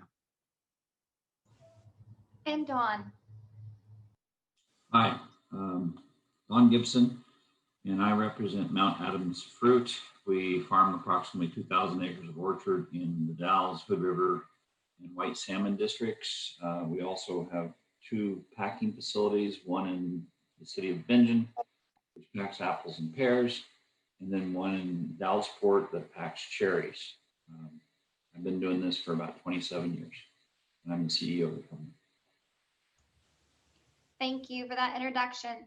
What I'm going to do is I have a set of 5 questions. I'm going to state the question, and then I would like to go in the same order that we just did so that we can make sure everybody has an opportunity to answer those questions. So are you guys ready? Here is the first one. How has your industry been impacted by the COVID-19 pandemic, and how has your industry successfully adapted or responded to this crisis? Start with Jill. Thank you. We have the Department of Defense contracts tend to be very long-term, so the contracts haven't changed, but we've seen significant delays from both of our customers and our suppliers. For example, with travel restrictions, one of our customers couldn't come and inspect the assembly that we had made prior to being shipped. So we were a little creative and we put together a number of cameras so that we could video us testing and taking measurements of the assembly. And then they were able to pass the final quality assurance inspection and we could ship the product. And then they emulated that model with other suppliers.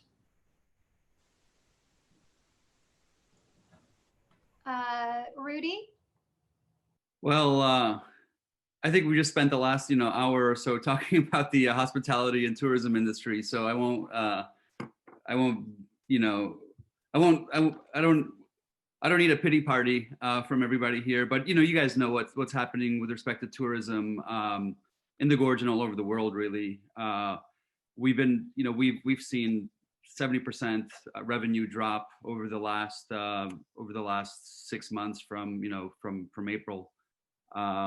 Since visitation has been down, we and others across the state were closed for a couple of months. We chose to reopen fairly late. We didn't reopen our restaurant until July 6th because we didn't know how to do that safely and responsibly. So, the restaurant business and the tourism business in general has been really crushed in Oregon during the most important time of year, the summer for us. And then, throw in a little wildfire at the end of the year.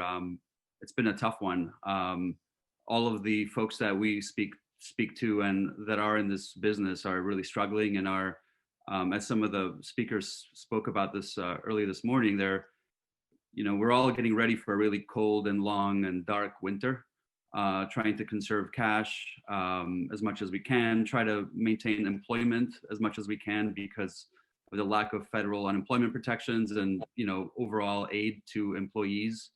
So we are getting ready for a long one. But there are some victories, right? We've found safe ways to operate a restaurant, which wasn't evident on March 15th that we would. And we found ways to sell beer. We sell beer now in cans predominantly, whereas on March 13th, almost 2/3 of all of our business was in draft and kegs to bars and restaurants, and that business is dead now. So all the brewers in the country and across the world have really adapted in the same way and have changed the format of their product and have moved product from on-site draft business to bars and restaurants to now retail and wholesale, selling cans and bottles to Albertsons and Safeway and Fred Meyer and so forth. So, we can talk more about that, but that's been primarily the impact and the way we've dealt with some of the disruption over the last 6-7 months. I will just interject here. We have many people who are really, really, really glad that you guys adapted and we're still able to sell beer. So I'll just leave it there. Appreciate it. So, Dennis, you're next. Yeah, I could use some beer now. As you can imagine, healthcare has been hugely impacted throughout the country, and our caregivers, our frontline caregivers, putting their health and welfare at risk, especially. We thought healthcare was recession-proof, and we found out differently during COVID. In my 40 years in healthcare, I thought I'd seen it all, but this new challenge kind of revitalized me. And even though we've been kind of marginalized by COVID from dealing with the usual issues, the pandemic has really revitalized me and our 950 colleagues at Mid-Columbia Medical Center. I think the best way to describe it is take you quickly through our journey. It was 8 months and 6 days ago that we had our first, what we call PUI, person under investigation, who presented themselves March 1st in our ER. The next day we went into incident command. We teamed up with the health department, Terry Tollifer at the time and Dr. Mimi McDonald were hugely helpful. Rich Mays attended from the mayor of the city of the Dalles. And we didn't know what we didn't know at that time. It was kind of pre-COVID, it was pre-PPE, pre-screening, and this person under investigation presented, and we ended up having to send 14 employees home to self-quarantine. that was devastating to our staffing because 14 ER employees going home for 14 days, you can imagine. And so we started the donning and doffing the PPE. County went into unified command on March 16th. Then the governor issued the executive order to stop elective procedures. And 70% of our revenue is elective procedures. So it was, our visitors plummeted. Our revenue dropped. We typically have expenditures of $11 million a month. They dropped by $5 million in 1 month. Our revenue did. And so thankfully the CARES Act funds helped out a little bit to mitigate our losses. CMS issued waivers so that we could get into telemedicine. Folks were afraid to come to the hospital for their care. So we got into telemedicine visits and got special waivers from the Center for Medicare and Medicaid Services. So we issued those telemedicine services. But then on May 24th, a couple of months later, the CMS changed the payment for that. They reduced it. So we lost $250,000, well, actually $315,000 from what we thought would be our revenue. So that was devastating. Our admissions went down in half, our ED visits cut in half, our surgeries cut by 75%. Even radiation oncology in our Celilo Cancer Center, these are folks that were getting radiation therapy and they were afraid to come get their therapy. So that dropped by 24%. So as you can imagine, this kind of spiraled. We ended up having to furlough for 3 pay periods half of our workforce, 521 employees, including the executive team. We wanted to set that example. We repurposed folks for labor pools. We had to do door screeners. We had to do people that visualize the donning and doffing of personal protective equipment. We issued drive-through testing. We started drive-through testing, and we've increased our remote workers by 2.5 times. You heard Ann Kubish talk about childcare.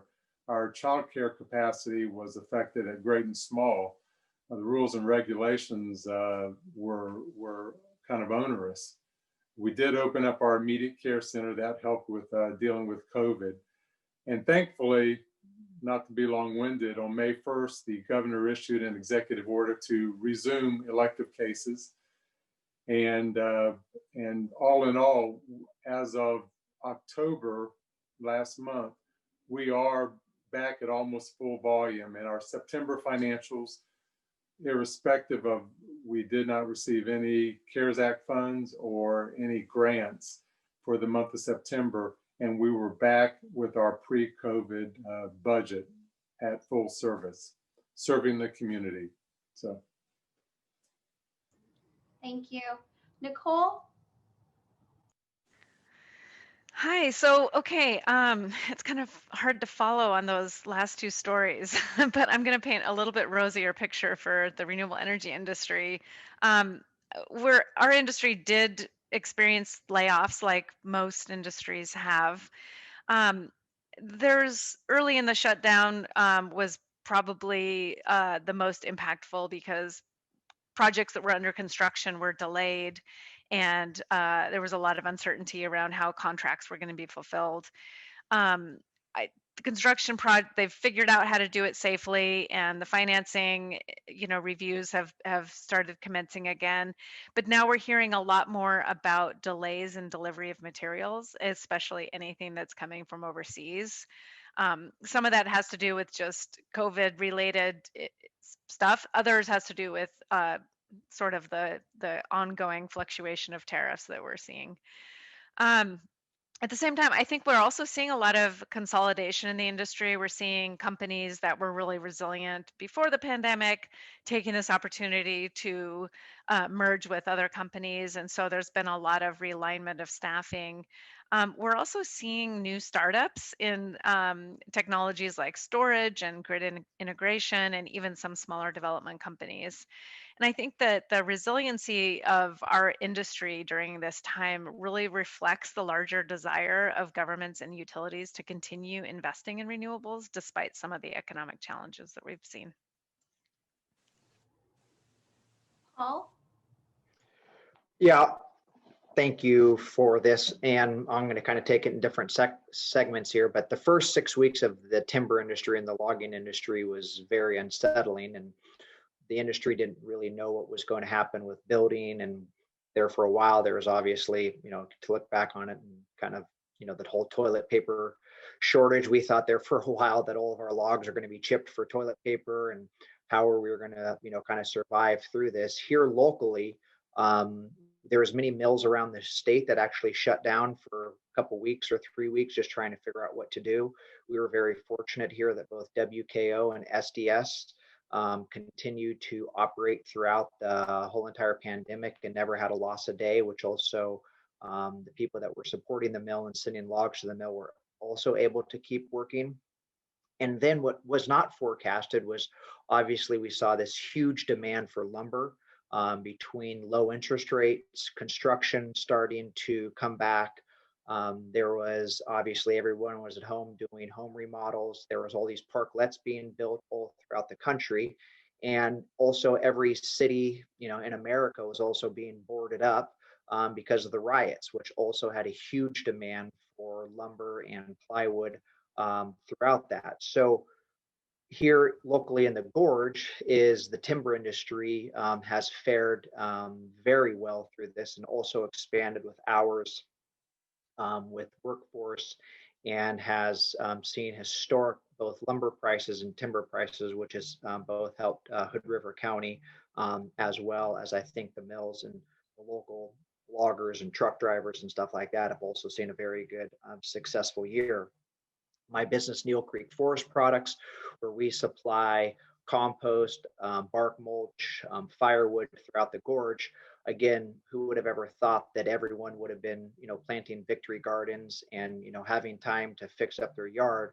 So we have seen, about 30% increase in sales year to date in that business as well, just with, again, kind of dumb luck of people staying home and having the opportunity to, grow their own food, having time to having their kids sit on the couch and being like, guess what, you're going to spread 15 yards of bark mulch today. So, compared to some of the other panelists here, is we have definitely been able to persevere, throughout this time.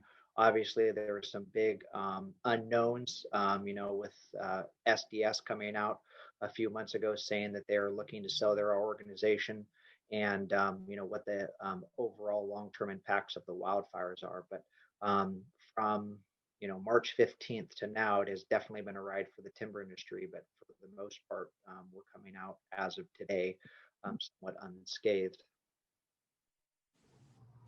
And Don. Well, we reacted like most, but being essential, we continued to operate from the very beginning of the operation of the COVID crisis to today. Initially, we had our employees that were at risk go home. We had a program that was successful where there were several teenagers, about 32 teenagers in our workforce that were able to come and basically help out, take their grandfather and grandmother's positions on the line, and to help us continue to operate. We continued to follow the direction of LNI and paid wages to at-risk employees and those that needed childcare. Fortunately, one of my Hispanic managers sent me a video in late March, early April, I can't remember when, out of Taiwan that showed that this virus was airborne.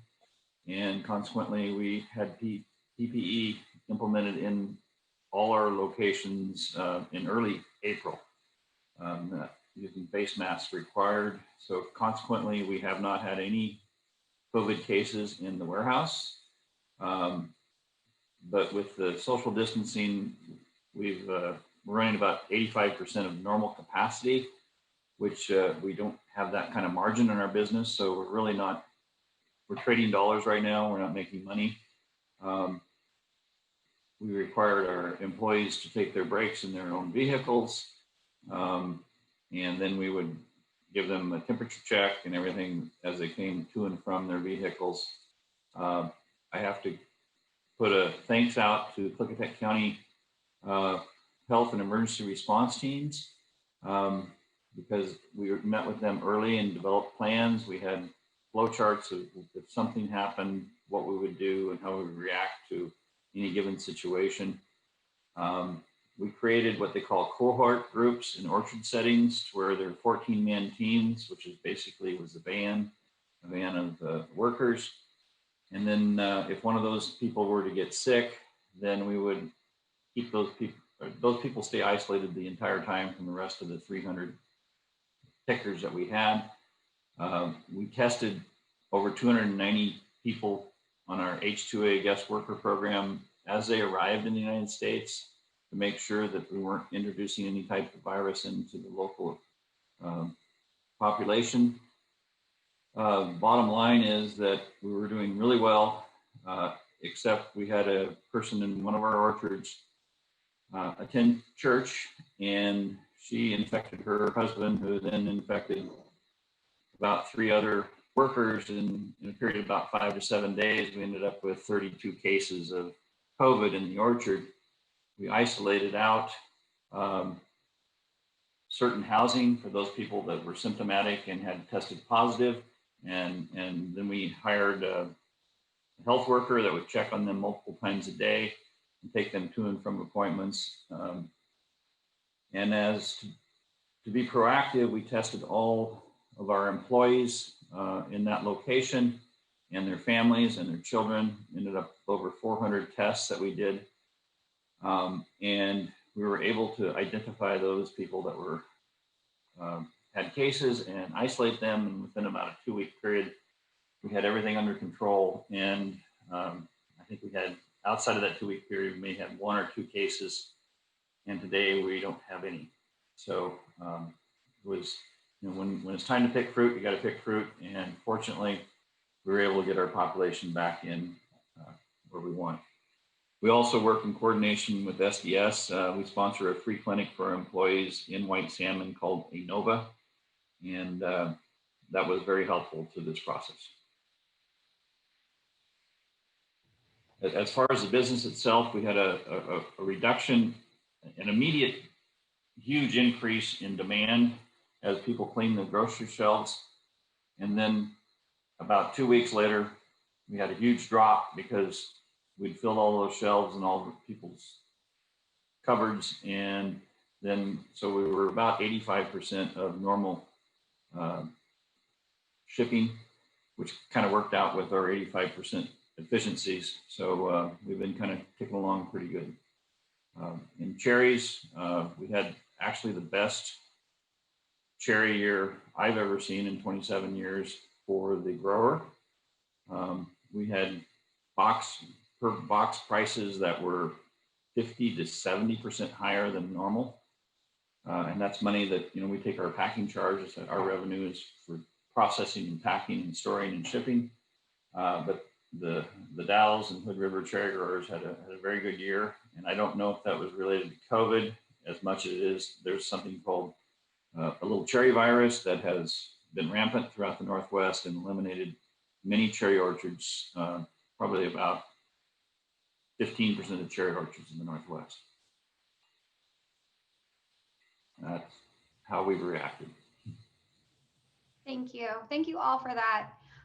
So as we know, this year has presented so many challenges and things that have never been navigated. I'm going to combine a couple of these questions together. So sorry, surprise, so that we can stay within our time limit.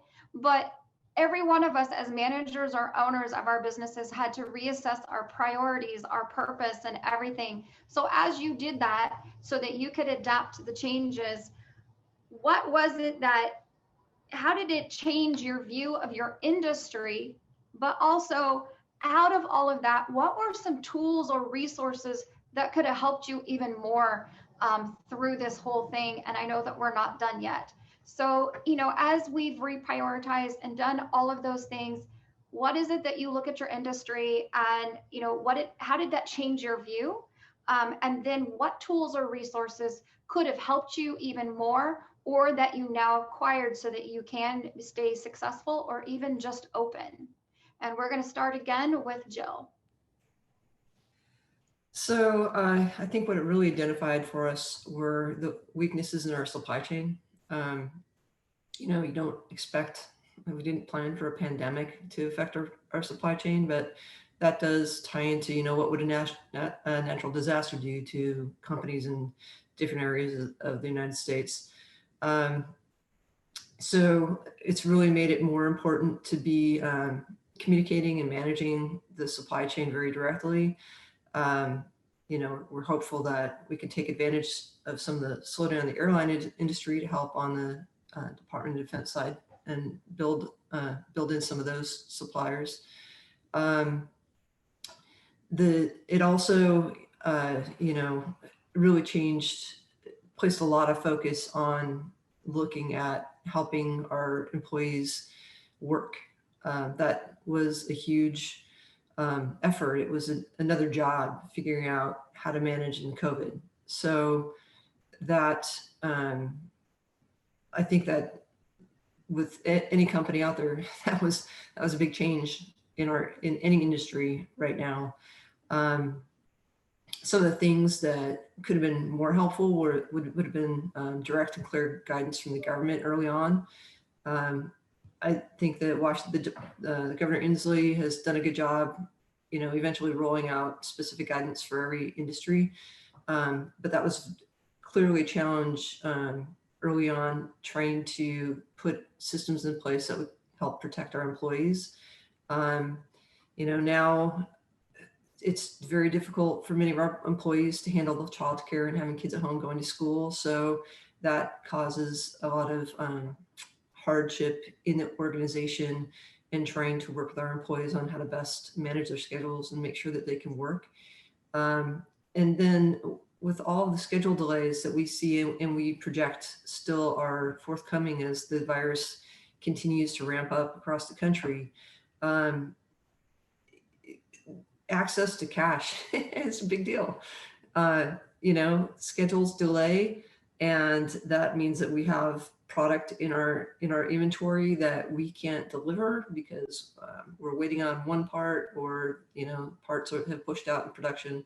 So short-term cash is still a very large challenge for us. And then also just access to PPE. It'd be nice, PPE was particularly reserved for the healthcare industry.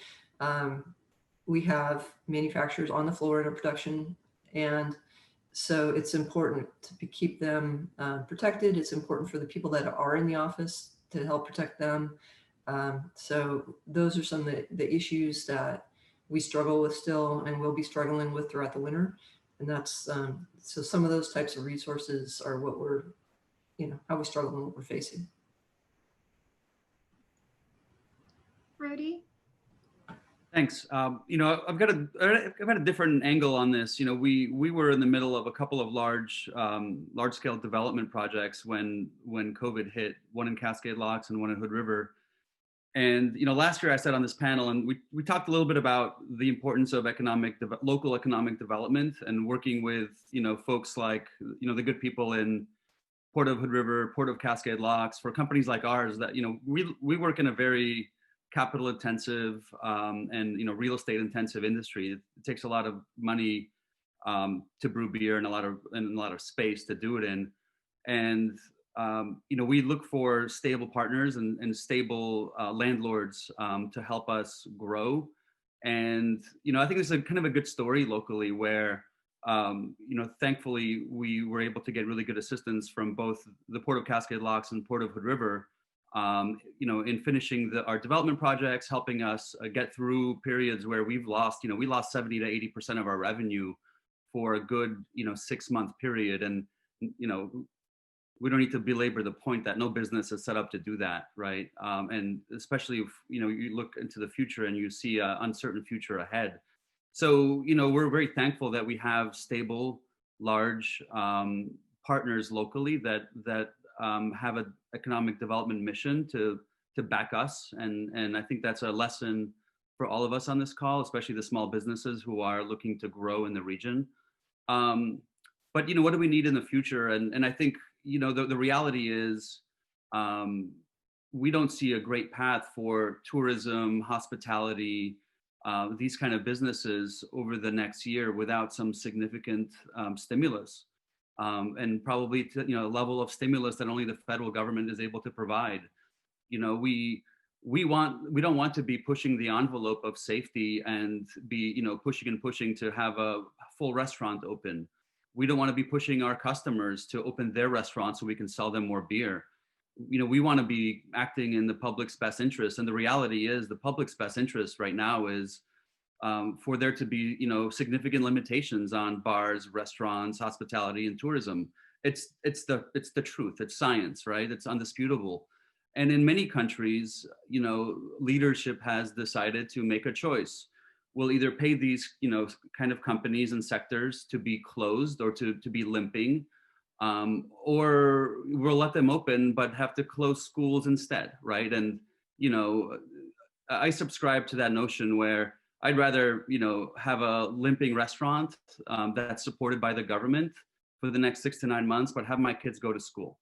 So I think for our perspective, there needs to be leadership at a higher level in the government to be able to help subsidize the sectors, which really shouldn't be cranking on all cylinders right now because it's not safe, and help the people who need to be out there, like the kids who need to be in school. So that's the level of, that's our vision and our hope of how we get through this is we don't push the envelope, and we get help to limp, and we are happy to limp for the public's best interest for as long as it's possible, but we can't do it alone, and there is no hospitality business anywhere who can continue to do this all alone. We do need help. I agree with you completely, Rudy, being in the tourism business myself. So let's go to Dennis, please.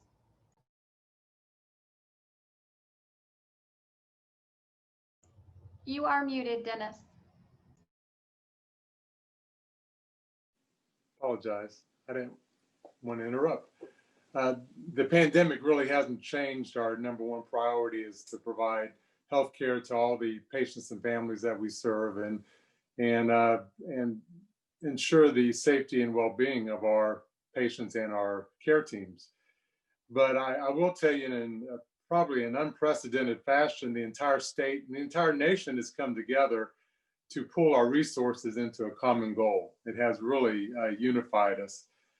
We have real-time information now, tracking data. It's all synthesized at the state and national level on bed occupancy and PPE, so we can safely care for our patients and keep our staff very safe. I will agree, it's amazing how we mirror what Jill said with supply chain. We have a lot of our resources absconded with by the federal government at the loading docks or the shipping docks once it arrives, and so we don't get the supplies that we readily need, PPE and reagents, and we, for example, we are looking to do rapid analyzing for COVID. Right now, it takes 24 to 48 hours to get test results back, but we have a Cepheid rapid analyzer we've had for several months. It's calibrated, it's ready to go, but the reagents haven't arrived yet because they've been absconded by the government to other places. So we're hopeful within 30 days that we'll be able to do some rapid analyzing of COVID. We're starting antigen testing in 3 to 4 weeks. That is a less invasive nasal collection for COVID that takes 15 minutes to test for COVID, and we're hopeful that can start in 3 to 4 weeks. And we've also started on next Tuesday. We'll have not 24 hour, but we'll have drive-through testing 7 days a week at our on our premises next to our Lab Express location on our campus. And so we're very glad to be able to provide that. Other resources that we need, just like Jill said, and was stated, we need more funding, CARES Act funding, attributable to the impact of COVID on our healthcare system. We need the availability of therapeutic antiviral agents and drugs such as remdesivir, maybe not so much hydrochloroquine as the president states, but we need more supplies of remdesivir. And we need to rely on widespread testing. We know that there's going to be a second wave. We know there's going to be a resurgence, and partnering with the health department and early detection is the key to mitigating the spread of COVID. Just to let you know, we've administered 5,260 COVID tests since the start of this. We've had 214 positive results. That's a 4.1% positivity rate, which is low relative to the rest of the country. So just wanted to let you know that. By the way, in the last 24 hours, there's been 105 new cases in Oregon. That's double what is normal. That's of concern. And many hospitals are now looking to, if the governor doesn't already, looking to have a moratorium on elective procedures and elective surgeries once again, which could be devastating. Nicole? So the way I view the industry different today than I did before the pandemic is that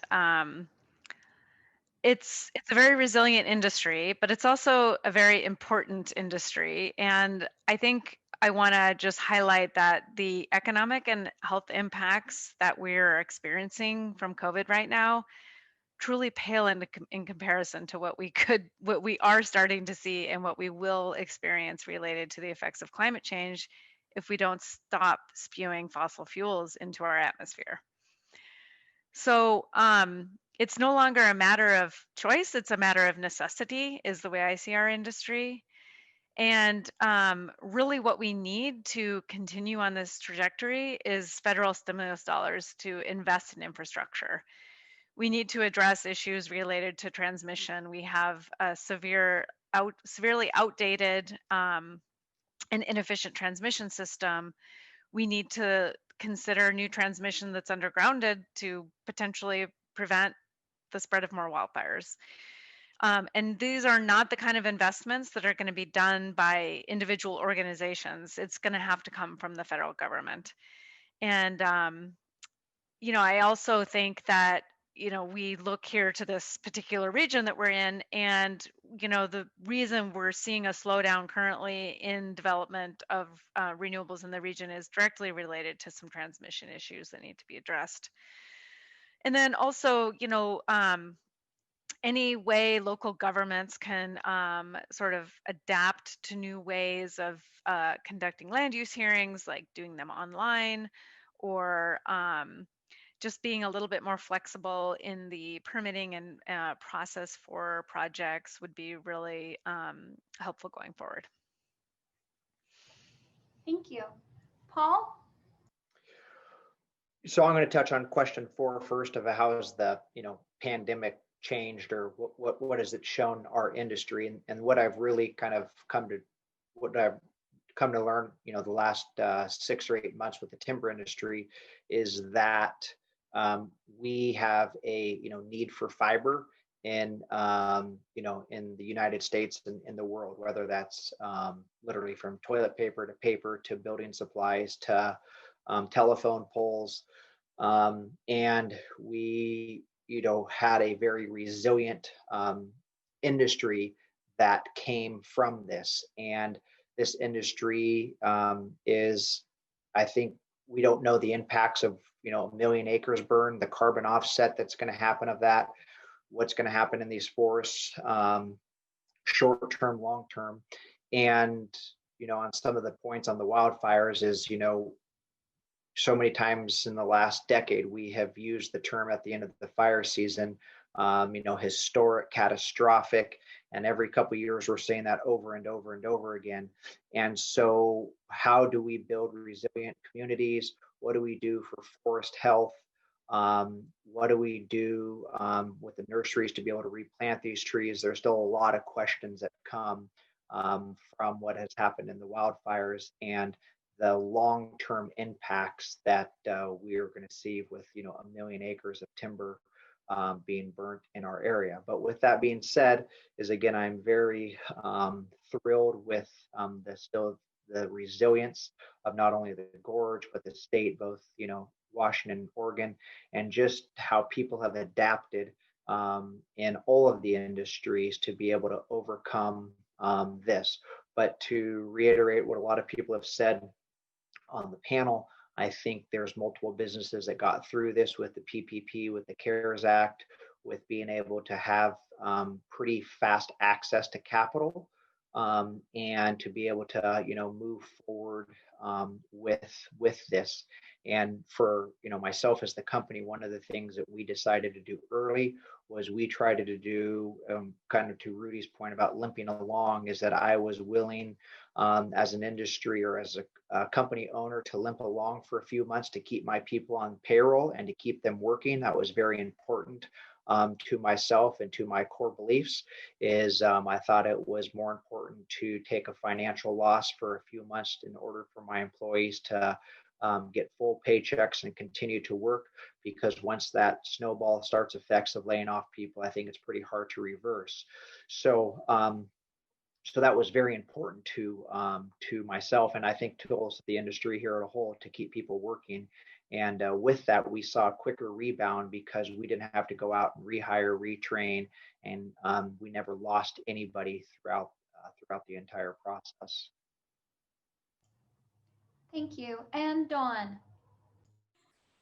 Thank you. Is it okay if I share a screen? I'll answer the question while I show a little quick video, or does that work for you? That would be a question for the admin on this. I think that's okay. Maybe you can see it now. I don't know. What is the future of our industry? Well, the future of our industry is technology and increased automation. We've seen a 40% increase in wages in the last 3.5 years. And consequently, we also had a fire in 2017 that many of you might be aware of. That is put us in a position of having a lot of new technology, and we will continue to automate both in the warehouse as well as in the orchards. We're currently using platforms in the orchards. So we're looking at, as far as cherries, which are a big component, about $75 million of our sales annually are in cherries. And we're looking at a very stable upward market due to the little Western X cherry variety.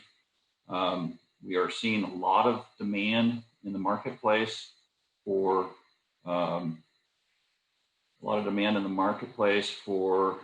bags. So our bagging capacity has dropped way off compared to what our capacity is not adequate. So we're having to buy new equipment there. In pears, we're looking at we're at the end of about a 4-year economic down cycle. Prices have picked up this year. There's been several Hood River growers that have filed bankruptcy as a result of these increasing wages and reducing revenues. And so we're going to see a consolidation within the pear industry as larger growers purchase those orchards and modernize them. And apples, that's a long ways back for apples yet. We're just starting to see some economic gains there. We have an extremely short crop this year of apples compared to normal. We historically have been a high export industry. About 35 to 40% of what we produce goes export. Taiwan, China, Korea, South America. We ship to Dubai. We ship all over the world. And the tariff situation, along with the strong dollar, has put us in a tough few years. And I don't know which administration is going to win out on this, but a weaker dollar would definitely benefit our industry. And so we're hopeful for that in the future. Anyway, that's my perspective of where we're headed. Okay, so for time's sake, you guys get to skip a question. I'm sure you're all disappointed. So what I want you to do is a 30-second answer. So I'm going to give you just 2 seconds to think about it. What makes you hopeful for the future of either your business or your industry? So I know that's 30 seconds. As a good friend of mine, that's your sound bite. So what is it that makes you hopeful for you or your industry? And Jill, you're my rock star starter, so we're going to start with you. Well, it's going to be a huge relief when we don't have to worry about COVID as a threat to our employees in our work areas, eventually, someday. Autonomous systems are still a growth market. There's a great future for autonomous systems. And I think that the external video learnings that we've had over the last year, I think that's going to be an important tool for, reaching out to remote suppliers and customers, as well as the ability to scale our operations better, because we can continue to incorporate remote working into our plans for scalability in the future. Thank you. All right, Rudy. Well, I think with respect to COVID, there have never been more scientists, and there has never been more economic and scientific brainpower dedicated to a singular cause in the history of the world than is dedicated now to solving this, right? There's not one single human on the planet that hasn't been affected by COVID one way or another, and we have more tools now to be able to fight this than we ever have. So that's my hopeful, optimistic view on. Hopefully it'll be over, within the next 6 to 9 months, at least the first order impact. And then, locally speaking, I think, Zoom calls like this and the kind of the reprioritization of American life that is happening right now will likely benefit a place like the Gorge, right? You can now do your job from your basement and it's okay, right? You don't have to be in the office in a big city. So I think we're going to see, from a tourism perspective, we'll see folks, flocking to places like the Gorge because we're close to a big city, close to an airport. We've got internet, and it's gorgeous out here and it's beautiful. So I'm very hopeful that the scientific brainpower of the world will get us out of this quickly, and that ultimately places like the Gorge are going to still be beautiful. We have to take care of it. We have to take care of our natural resources and not burn ourselves down. And that is indeed a longer term issue that we have to deal with very high level priority. But I'm very hopeful that the Gorge will remain as beautiful as ever and as vibrant as ever from a business standpoint after this is all said and done. Thank you. Dennis? Unmute. I'm muted again. I agree that the pandemic has driven creativity and innovation like never before. It's created positive feelings in the community. I see organizations uniting for a common good. We united all the hospitals in the country, the local Gorge hospitals, the masking campaign. We kind of unified for that media campaign. We were offered great things. The city and the county and Home Depot provided N95 masks for us. The Holiday Inn Express was available to us for surge if we had a COVID surge. The Fort Dalles Readiness Center, Calvary Baptist and St. Paul's Episcopal, all of them offered their services.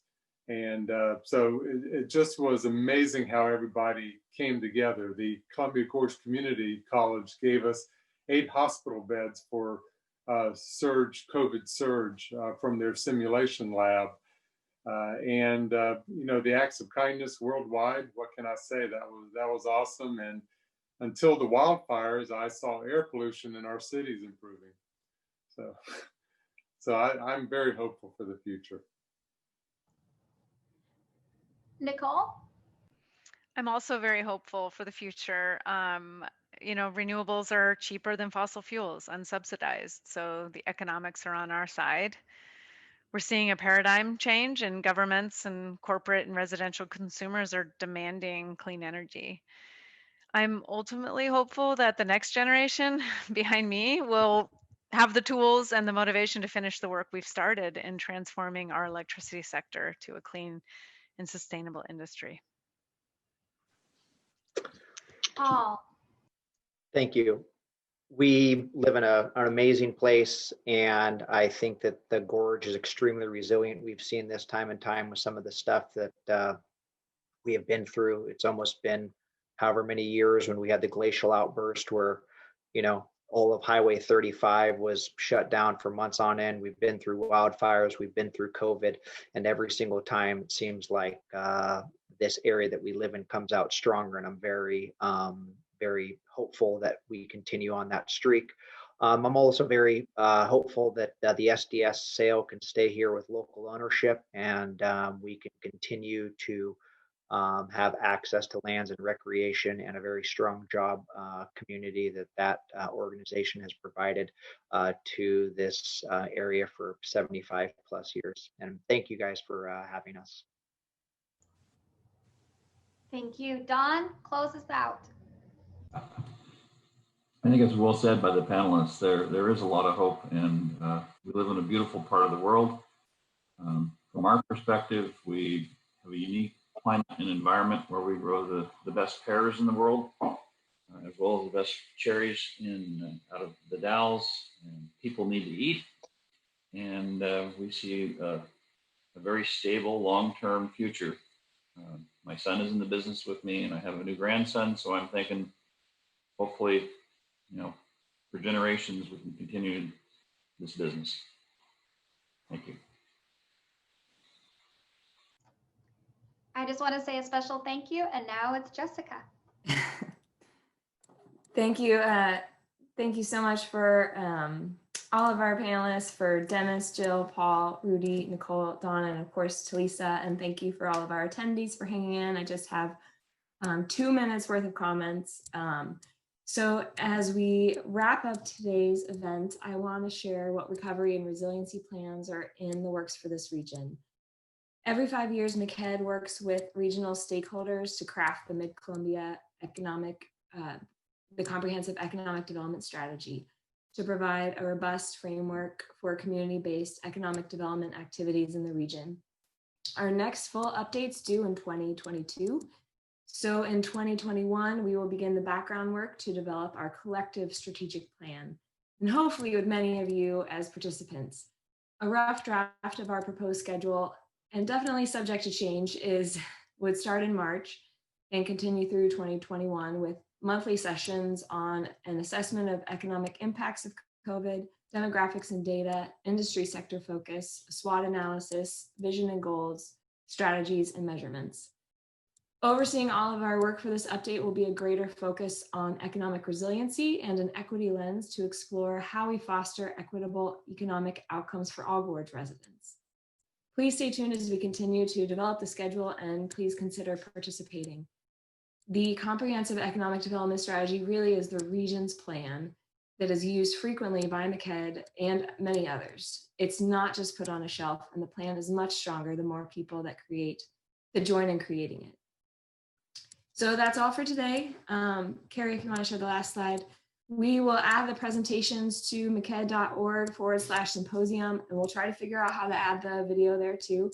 We'll send a brief post-event survey, and thank you again to our sponsors, Oregon Manufacturing Extension Partnership, the Dalles Area Chamber of Commerce, and to Jane Allen for helping plan it. Thank you especially to all of you for being here, and have a wonderful day.